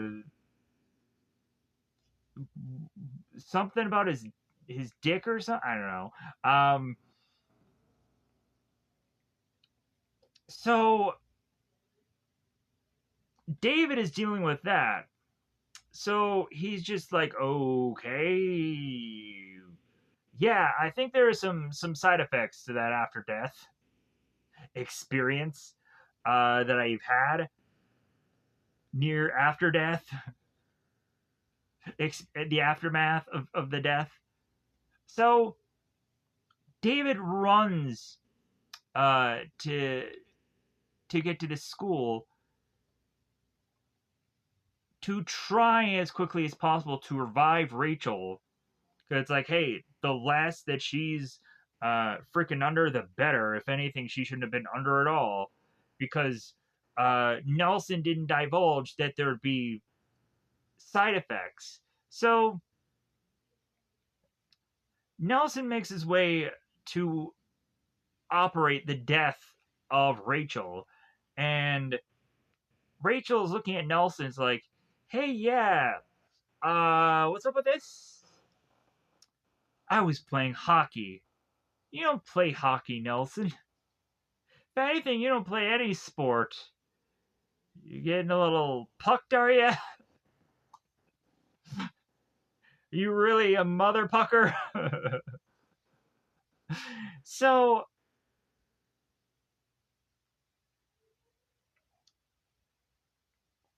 Randy is going on and asking the folks, it's like, hey, like, where's David? Like, should be here by now. What's going on? Why is he so late? Probably because of that after death. The craziness of that. So David starts running in. He's like, how long has she been under? And then like a minute 20, it's like, get her out of there. Like, bring her back. Bring her back to life. Evanescence style. Come on. Save her. So they're like, wait a minute, like we said 425. And David is like, I don't care what you said. Freaking just do it. Nike style. Freaking like unleash the demon. Come on. So Rachel is getting her after death experience that is to be bizarrely these flashes. Like these cameras kind of consistently going off here. So I probably should have told people, hey, if you easily get seizures, this scene is probably going to suck. But so we get these flashes going on like crazy. And so young Rachel, is at this welcome home daddy party. I thought it was a birthday. So I thought it was gonna be He-Man. Yeah, He-Man, He-Man, and it don't look good. Anyways, uh, I always have to go to that joke. It just has to be He-Man. Anyways, uh, so Rachel's father had come back from this thing called the military, and Rachel's hugging on her father. Parties going off. Relatives are just like, yeah, cigarettes and drinks and want to see something naked. I don't know anybody. Uh, they're going on and they're trying to figure out temperatures on the life side of things. The group that are trying to bring back Rachel. Uh, and they're also trying to figure out why they're aborting this. Like, why are they like? Why are they stopping this experiment? And so David is saying, it's like, well, yeah, you don't know what's been going on, and also like I think they're also just kind of looking at Nelson. And it's like, hey man, like why haven't you been telling us like anything that's been going on with you? If anything, like you've been keeping it more quiet than anyone else. But also Joe has kind of been not exactly jumping into like, hey yeah, like I saw this and I was experiencing that. Yeah, like it comes to be that David starts talking, then everybody else is like, well, yeah, like I thought it was just brain damage, but this, oh yeah. So Rachel, young Rachel, is to go into her upstairs, make her way into the red. She's going to go into the red room.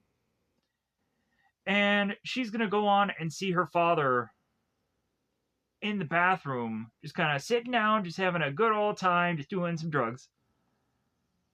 Or she's just kind of like going and looking at her dad in this bathroom. And I'm like, okay, what the heck is going on? And right after that, Rachel ends up having a tambourine by the stairs, and the dad ends up going flying down the stairs, and the mom is like, "This is all your fault." And I was like, "What the fuck? Like, what's going on?" Rachel, give me a little heads up. What's going on? What's going down? So they're trying to clear her up. They're trying to defib her. Like 300 bejewels. Let's go on. Let's bring her back to life. Evanescence. Bring her back to life. Save her. Only her. Who cares about anybody else? All the others could just flatline and just. Let's save Julia Roberts here. Come on. She's the only one wearing a bra in this movie. uh, all of a sudden they realize while they're trying to bring her back, this is the one that is to actually be unique out of all the other ones, I think. And all of a sudden the power goes out, and they turn, I think, to David, and David and I think Joe are running off to figure out what happens here. And so Nelson is asking, like, hey, like, what do you think the problem is here? And they're thinking, like, well, it could be the breaker, like, it could be circuit. I don't know. Like, do you know electricity? I'm just a doctor. I'm a doctor, Jim. I'm not an electrician. So they're like, 100, 200. We have to do this manually now. We can't go into fibber. We just got to figure out how to just keep just CPRing her. So young Rachel in her after death, no red rooms, just full on, just checking out some red pretty soon here, because both Rachel and her mama are to go on and find out that Rachel's father is to have shot himself in a car. There's blood on the windshield and blood on his hand. Probably blood on the gun. I don't know. Probably blood a lot of places, I'm sure. So they decide that they're going to go on and move to this other drug. Beryllium. I said it right. Yeah, yeah. High five. Betrayalium. Experium Mario. Just extremis epiosis.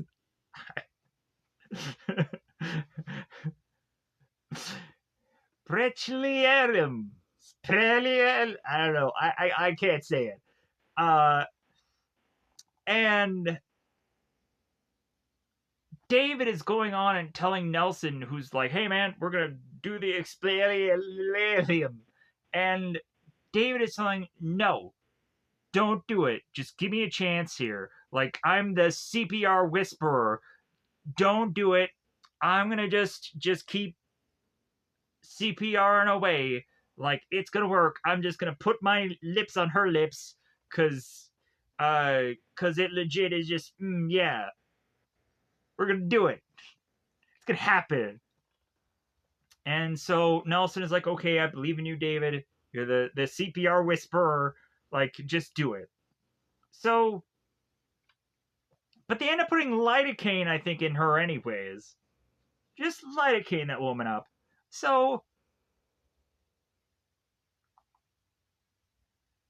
we now have everybody just like, okay, like now since Rachel is back alive, they figured out how to oxygen mask her and they're done for the day. So now everybody is kind of grouped together and like, wait a minute, man. Like, why did you stop us? Like, why? Like, was it because of Rachel? Like, is there something else going on? Requiring minds would like to know. So we start to have David who's telling this story about a girl that he met called Winnie Hicks. He was in school. He's very young, and he used to make fun of her. He used to torture her. He used to torment her, and like that is to be his haunting, his penance, his thing to amend. And so Joe is like, well, yeah, like I've seen some things too. Wouldn't recommend them. And again, he was like, I think it was brain damage, but no. And he goes on and confesses that he had taped women without them knowing or consenting to it. And that, like, this is just kind of following him everywhere. And David is looking at Nelson. It's like, hey, man, what's your baggage? What's your damage? Like, Nelson, spill the beans. Like, who are you looking for? Like, who are you gonna have to, uh, or who's haunting you these days? So we have Nelson. We have Nelson who goes on and states that uh, the bully's name is Billy Mahoney. Well, technically reverse bully because uh, Nelson was the bully. Now this kid is to be the. Anyways, whatever I said there, just exit out. Just don't even. Billy is now the bully, but if anything, before it was reversed because Nelson was the bully. So it's an 8-year-old kid that I picked on. So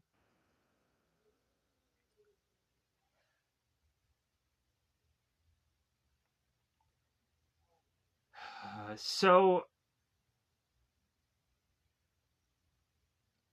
we start to just kind of figure out, like, okay, like out of everybody, like kind of what they're kind of dealing with.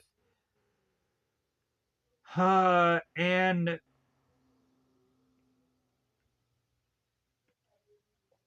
out of everybody, it seems that uh, Joe is just having flashbacks to the past. Dave is obviously just kind of dozing off in his life. And if anything, Nelson is the only one legitimately getting like really like hurt here.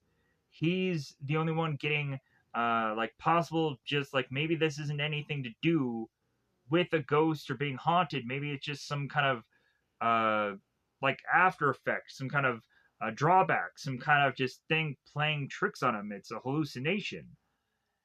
And they're trying to figure out some kind of scientific way to just like rationalize excuse me rationalize scientifically what's going on here. And Nelson is just like, no, like we somehow brought all these uh physical sins back, and they're pissed, they're ticked off, they're a little bit of that thing called revenge upon us all. So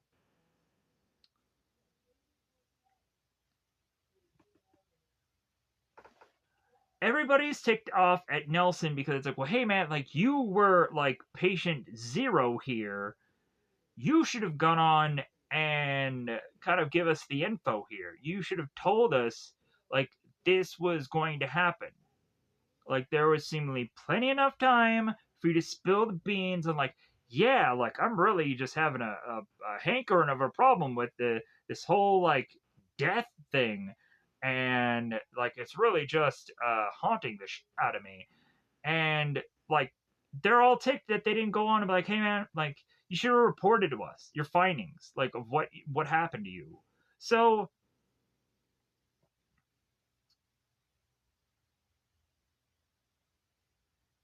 Nelson is to go on and say like, well, like think of it this way, like who cares about what I know and you know, or you know, Joe or Dave. Look at Rachel, like she was under for way more time than any of us. So if anything, like she has to have so much afterlife knowledge. Like, go to her.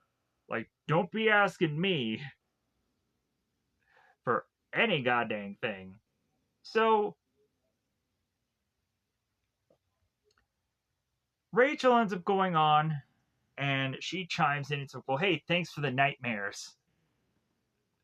This is gonna be a cool party, yeah. Good slumber party, yeah. Like get together, have a few laps, and then frickin' just be haunted and horrified until you can otherwise figure out how to just get rid of this problem that you have. So Rachel again is getting a little flash of her dead dad. It's sad. It really is. So back to Nelson, who is going on and just home aloneing his frickin' place. He's putting this huge, massive lock on his door. And he's just like, all right, Billy, I put the paint buckets in the stairwell. I put the burn rod on the door handle. Come on, Billy, bring it.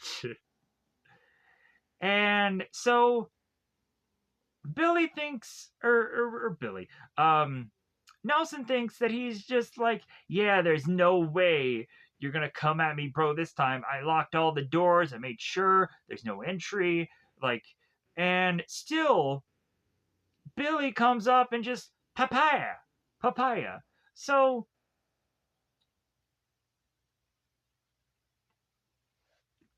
both Rachel, both David, and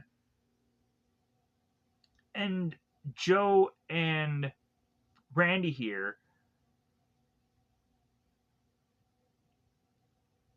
are all going on talking about how like their past wants revenge, and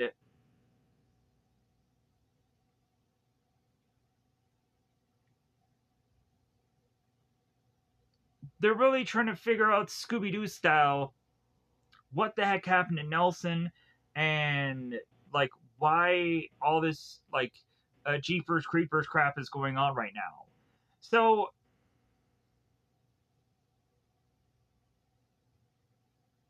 they're trying to go on, and like they don't know at all what has happened to Nelson. Like the rest of the group is trying to look at David because David is Nelson's best friend, but no, or David doesn't know anything about Nelson's like past that is be that secretive. So so Nelson, screwdriver in hand, uh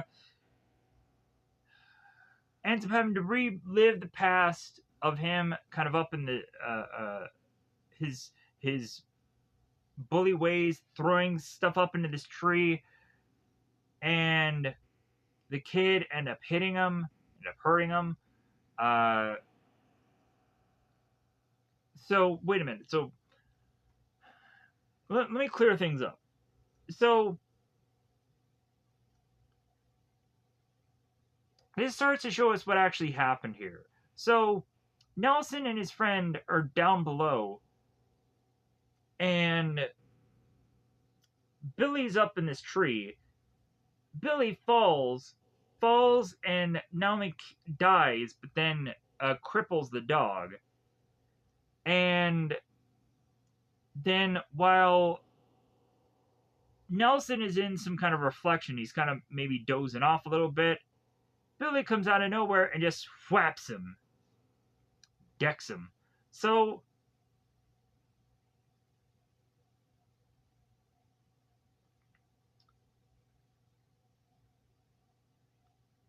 I think here we have David who's talking to Rachel. It's like, hey, how you doing?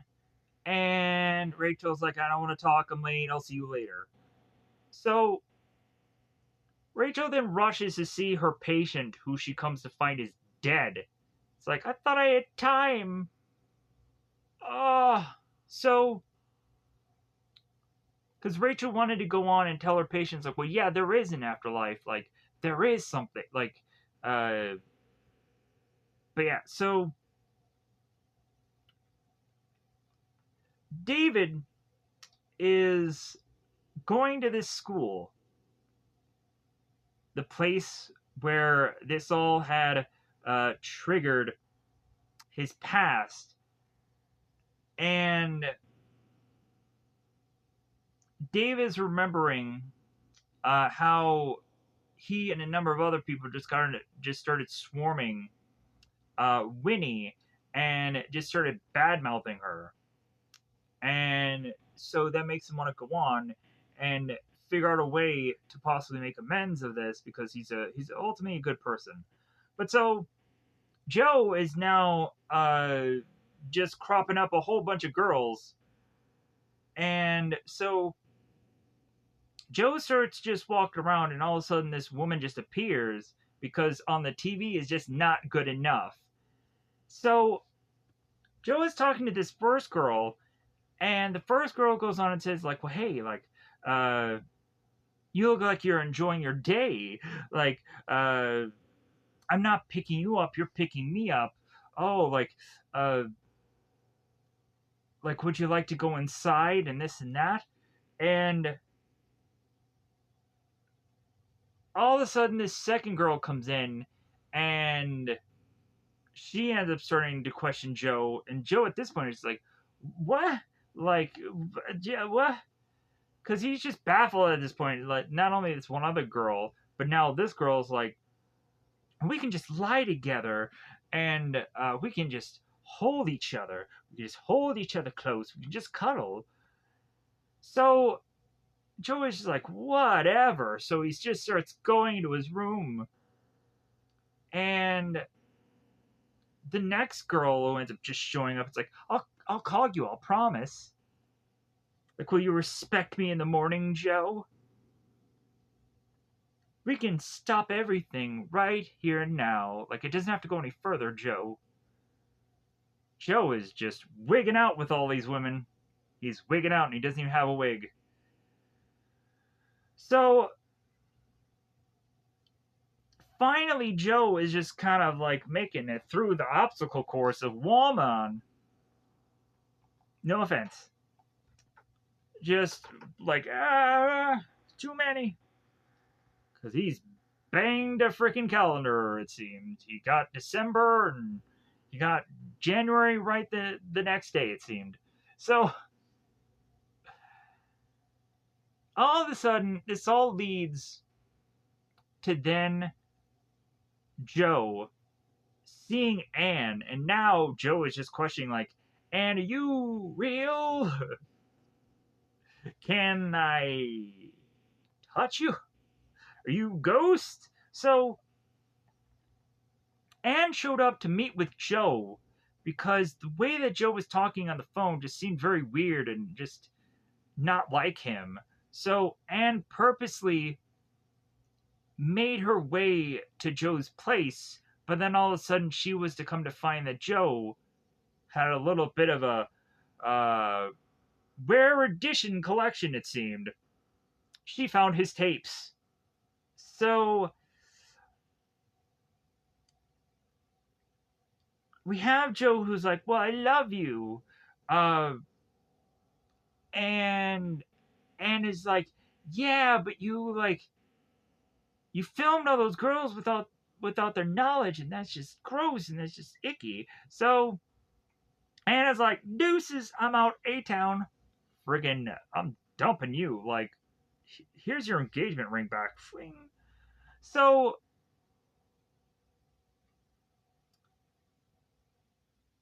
we turn around and we're having, here's where uh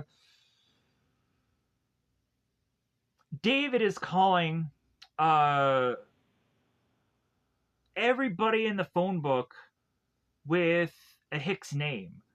And he gets to a point where it's like, hey, do you know a girl named Winnie? Like, she would probably be this age by now. So, and he ends up getting a right answer. It's like, okay, all right. So, like, is it possible for me to get an address? Okay, great. And like, these people just kind of give up this address. Like, it's so freaking easy. So David ends up bumping into Nelson, who is like, yeah, I look like this wardrobe just is not as easy as to pull off as it seems. And also like it freaking like it hurts. Like it probably looks bad, but it feels even worse. So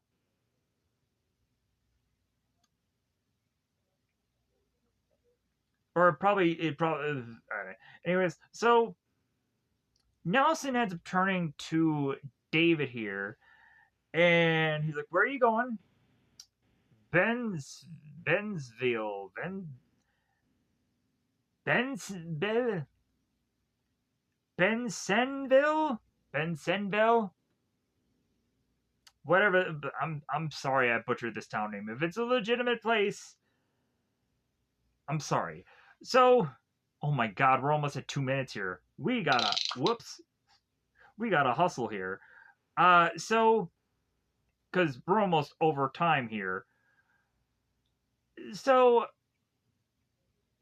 Joe is with Randy and he's seeing Rachel and they're like, hey man, like watch her like a hawk. Like she starts flipping if she starts spooking and Joe looks at Randy, he's like, dude, I'm the one spooking. Like she's probably just freaking like she's like Switzerland. Like it seems like nothing's affecting her. Like it doesn't seem like she's like showing a twitch or nothing. So Rachel goes full on red room and the body that she's working on all of a sudden looks like her dad. There's an arm with a tattoo that's like her dad, and she's like, "Yeah, I'm out of here. I'm just gonna just run out of here and just knock over." And both Randy and both Joe are wanting to follow Rachel to just be like, hey, like, let me help you, let me, come on. And the teacher is like, hey, like, if you leave here, like, uh, there's gonna be consequences. And Joe is just like, well, fuck it, I'm out. A Town, whatever. So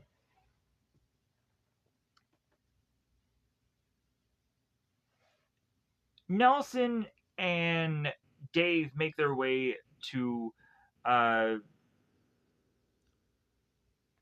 Winnie's here. I was like, I have to keep thinking of the word poo to think of this girl's name. Winnie the Pooh. Anyways, so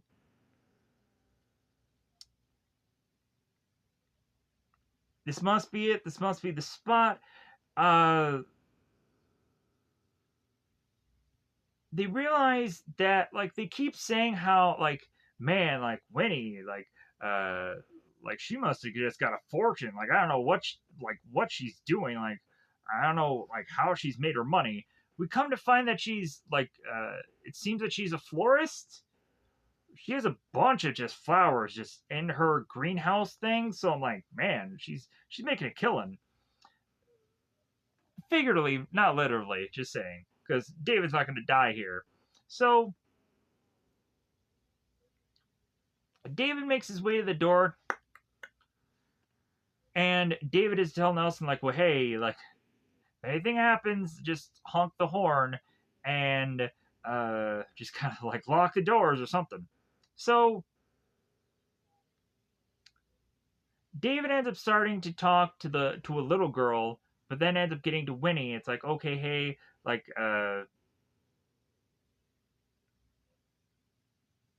you're the one that I need to talk to, right? You're Winnie Hicks. And Winnie's like, yeah, this is, I am her. Like, what do you want to talk about? So, and Nelson just kind of in the background, like, yeah, like, he wants to talk about how we're lunatics. So,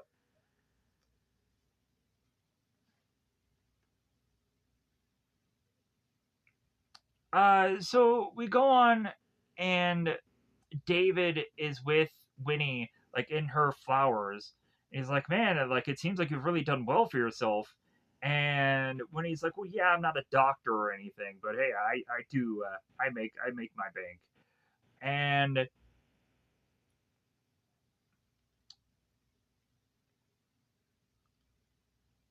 David then goes on and is to finally be like, well, hey, like, here's why I'm here. Like, when I was a little kid, like, I know I went on and, like, I made fun of you and, like, I'm sorry. And, like, believe me, like, I really am sorry.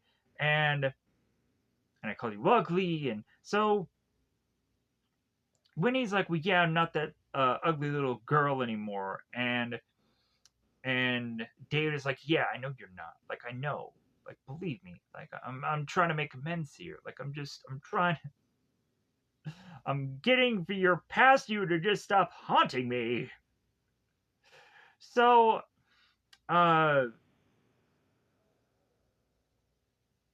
it's like, well, hey, yeah, I know it was just kids. Like, I know how kids are, but yeah, but still, like, it doesn't matter. Like, I know it hurt you. Like, I'm sure that it's gonna get you emotional if I just keep poking at this bear. So, but David is to just sincerely just be like, but yeah, like I get all that. I know that like it was childish. It was, but I really am sorry.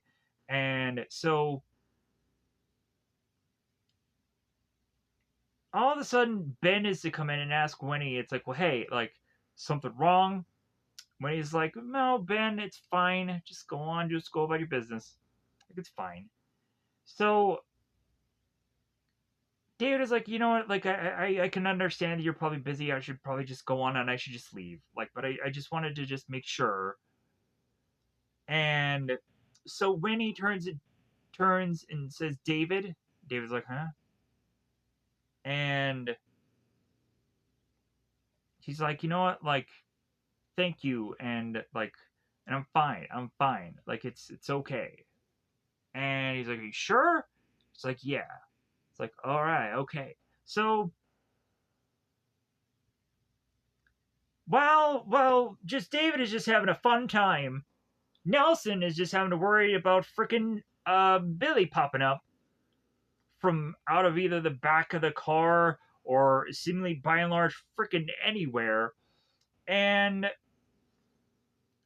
we're having an axe pick duel between both Billy and Nelson here, and Nelson is almost gonna get like poked in the eye and then in the ear. Nelson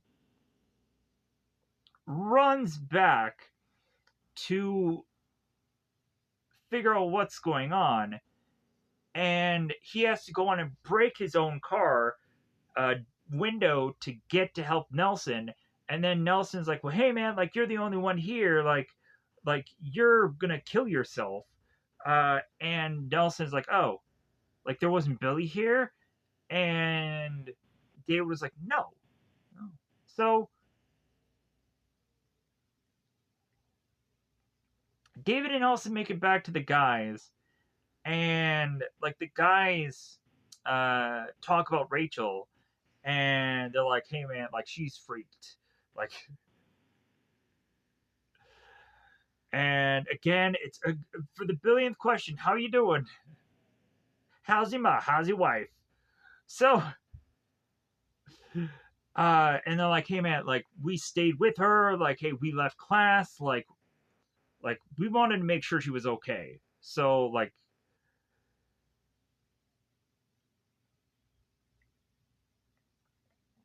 we have David. It's like, hey, like Rachel, like, how's it going? Rachel's like, well, yeah, like my dad's been dead for 20 years, but he's haunting me. So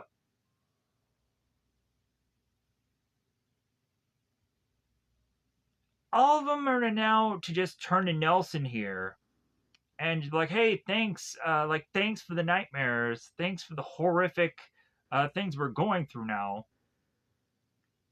And Nelson is like, oh, really?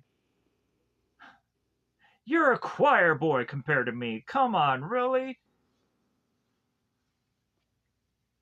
Like, hey man, you guys were just so eager before to just jump on this bandwagon.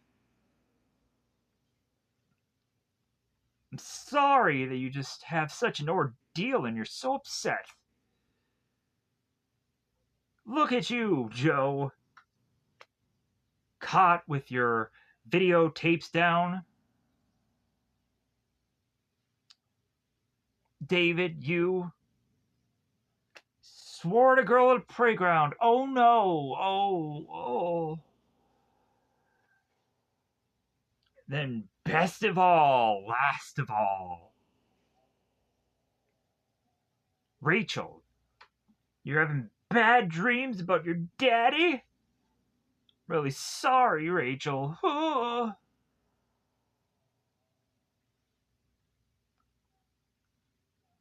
Like, look at his freaking face. Look at Nelson's face compared to everyone else. They don't have it as bad. He has freaking scars, battle wounds. Everybody else is just like, yeah, I didn't get to sleep today. I only got to sleep for 4 hours. Because me rattling around just being haunted by a woman who doesn't have any clothes. No clothes women. So, the more and more that Nelson is to just be like, yeah, like, look at my face, look at me. Like, I've got it worse. They're like, okay, let, like, Randy, Joe, help him. Help him find Billy, Mahoney. Help him find that guy. Help him find the Billy guy. So, Billy goes gruff. Find that dude. So, Randy is to go on and say, atonement, gentlemen, atonement. Whatever the heck. I would rather have gone on with, like, penance. Penance probably sounds better, I feel, in my mind. So,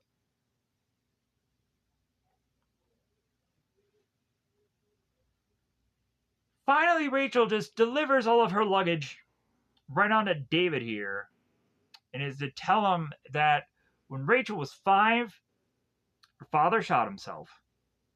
So there's a door in a hallway that she was never supposed to go into. Uh,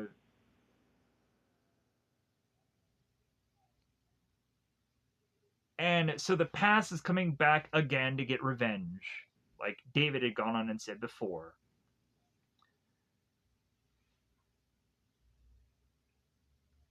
So David is to possibly give Rachel a cure-all. And David says it's like, well, yeah, I don't know if this is gonna help. I don't know if this was to be a win in my issues. But hey, I physically went on to see Winnie Hicks today. And like I asked her to forgive me, and she did. And Rachel's just like, yeah, Winnie's alive. My dad is dead. How about you work that out for me, buddy? Like, how exactly am I going to be able to talk to a dead person so easily? Is there a Twitter for that? Is there a Facebook? Is there an Insta for that? Is there a call me now for my free reading for that? I'm going too long into this joke for that? So, Nelson and the Brothers Grimm here are making their way to have Nelson drive them to where they can possibly find Billy. And Nelson gets him to the point where it's like, okay, this is good enough. And so he starts making it through these neighborhoods, and the two other guys are kind of falling behind because they don't know where to go. So Nelson is like, oh man, like this neighborhood really just fell to pieces. It fell apart. Uh, And the further and further Nelson starts running ahead, the two other guys are like, well, hey, man, like, this isn't funny anymore. Like, where are you? So Nelson takes the two other guys to a graveyard and then eventually to a tombstone. Billy, or it seemed Williams, I think, was on the gravestone. The kid is dead. There's no easy amends because Nelson had put him there, had put him in this grave. So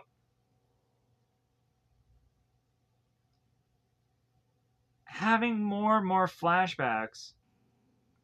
So Nelson is going on here and saying that he was forced from his family to be taken away for 9 years. Or no, wait, when he something to do with 9 years. Maybe he was 9 years old. Uh, yeah. Nelson was 9 years when he was taken away from his family. He went to a Stoneham school. Uh, he thought he had gone on and paid his dues from all of that, from all the chaos, or chaos, from all the killing that he had gone on and done in his past when he was 9. So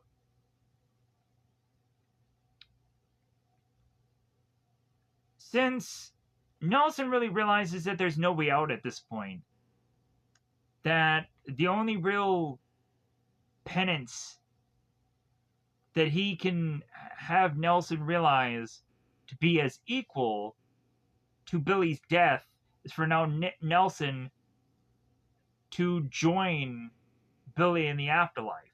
So Nelson turns to Joe, can I borrow your car?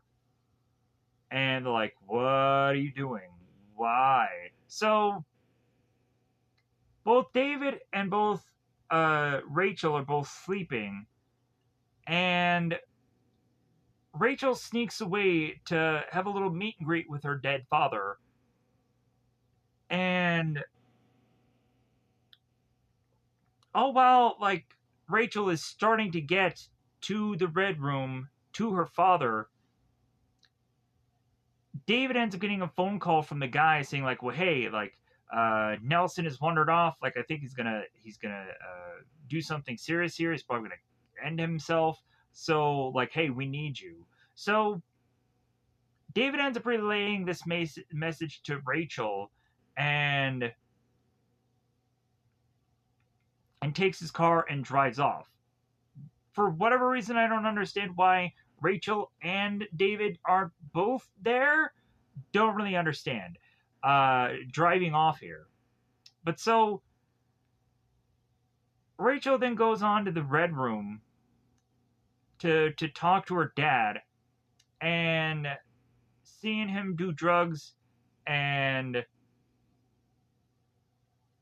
her dad goes on and tells Rachel, will you ever forgive me? And Rachel ends up hugging her father, and this all freaking just goes away. Thank God, because that was some freaking creepy. There was one time where Rachel was like having this one mirror thing, and her dad was behind her. I'm like, oh my God, the fuck. Anyways, so I don't remember when that happened, but that was some freaking creepy. So David meets up with the gang, the Scooby Gang. So they have to break it to him. It's like, well, hey, man, like, Billy died 17 years ago, and now Nelson feels responsible. So, like, let's go on and let's figure out a way uh, to pull the plug all over again. So Nelson ends up making a phone call to Rachel, and so Nelson ends up telling Rachel, it's like, well, hey, like, David's trying to, no, wait,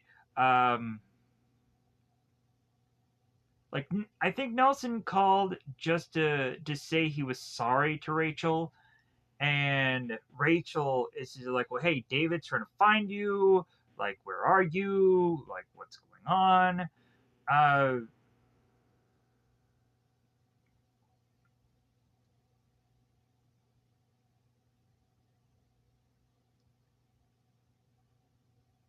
we I think this is where Randy is talking about the whole babysitter thing. Uh,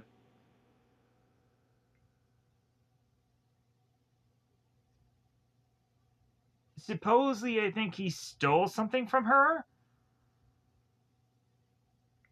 Anyways, here's where Nelson is to start to just he's putting in his last bit of killing himself into him. He's taking this huge syringe, putting as much as he can into himself, and then he gives himself the nitrous.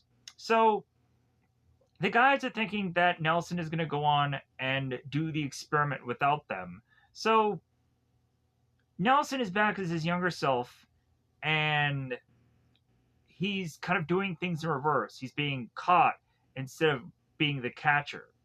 So they find Nelson and they're like, oh my God, he's used like potassium.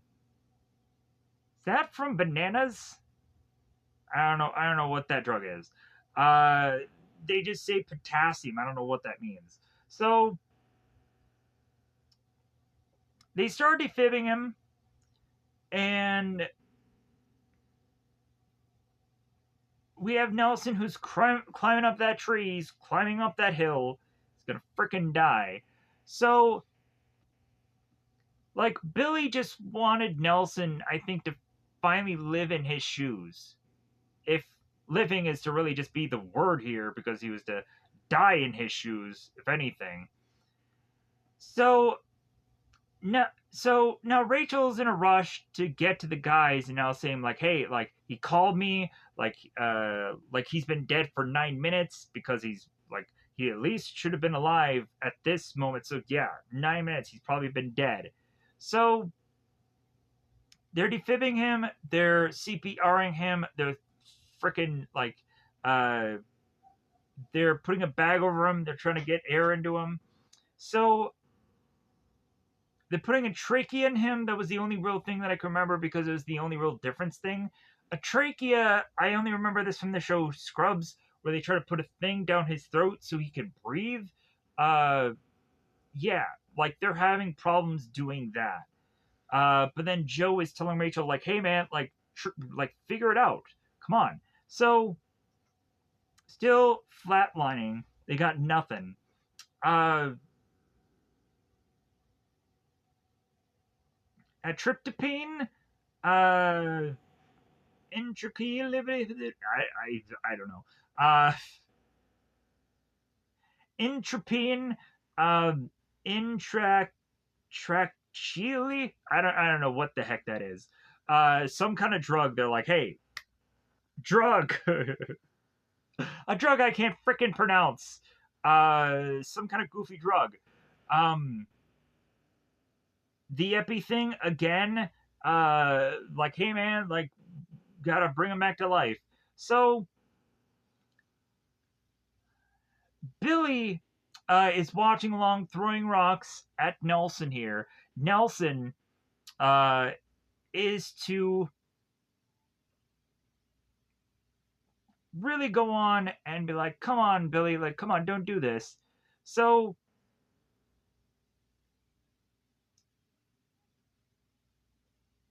we have Randy at this point turning to the other people, like, dude, he's been like dead for 12 minutes. Like, he's dead. He's freaking dead. Like, he ain't coming back. This one ain't coming back. So, like, it seems that they're all just starting to pull away from Nelson, but David is like, no. And he goes back and he just starts consistently keep going. And it's like, no, you son of a bitch. I remember that. So, uh, and like, Joe is like, yeah, we're responsible for this. We should probably call the police. And we also have David who's like, well, yeah, I'm sorry, God, that we stepped on your territory, your sandbox. So Nelson thought he deserved this. And he doesn't deserve. He doesn't deserve. No, like he's the one that we need, not the one that we deserve. He's the one that just deserves to just die, just or doesn't. He doesn't deserve to die. Yeah, he doesn't deserve to die. That's what I was trying to say here. So Nelson, he falls to his tree-like death. And then he looks up at Billy, and Billy's like, you got it, finally. You figured it out. Like, all you had to do was just live one day after living in my shoes. And so Billy and Nelson just have this kind of weird, just like, yeah, you did it. And Nelson's like, yeah, I did do it. Like, should I just kind of go back? Should I still be alive? And nobody really says anything here. So, like, come on, Nelson. Like, show me potato salad. Come on, live, breathe, man, breathe. So, finally, they end up having him come back alive. And so, uh, everything is to seemingly be recorded. And Randy is like, well, hey, like, for a guy who's now been dead 12 minutes, like, hey, we need to get his first words.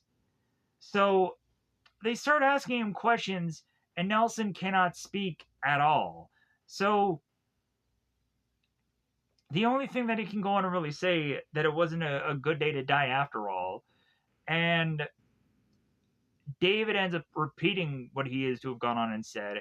And by the end of this, it ends with God's finger to a guy that is bizarrely just lighting him a match or just lighting him a bit of fire. That's freaking weird. I don't know what that visual was. I was like that's obviously God and like the old traditional thing of the the fingers meeting together, but that's like one half of it. But it's just a symbol of God that I guess was just looking down at these kids and just being like, yeah, you'll live today. But if anyways, I gotta get the heck out of here because of how long this video is. I realize that this one, I'll be surprised if it does well. Uh, but like it'll probably end up having to do well because I don't think I can do another one. Because I'm getting a little tired here. My eyes are just getting droopy, and also I've probably been up for a good more than 24 hours. So, with that said, I'm gonna get out of here. Goodbye, everybody. Bye, everybody.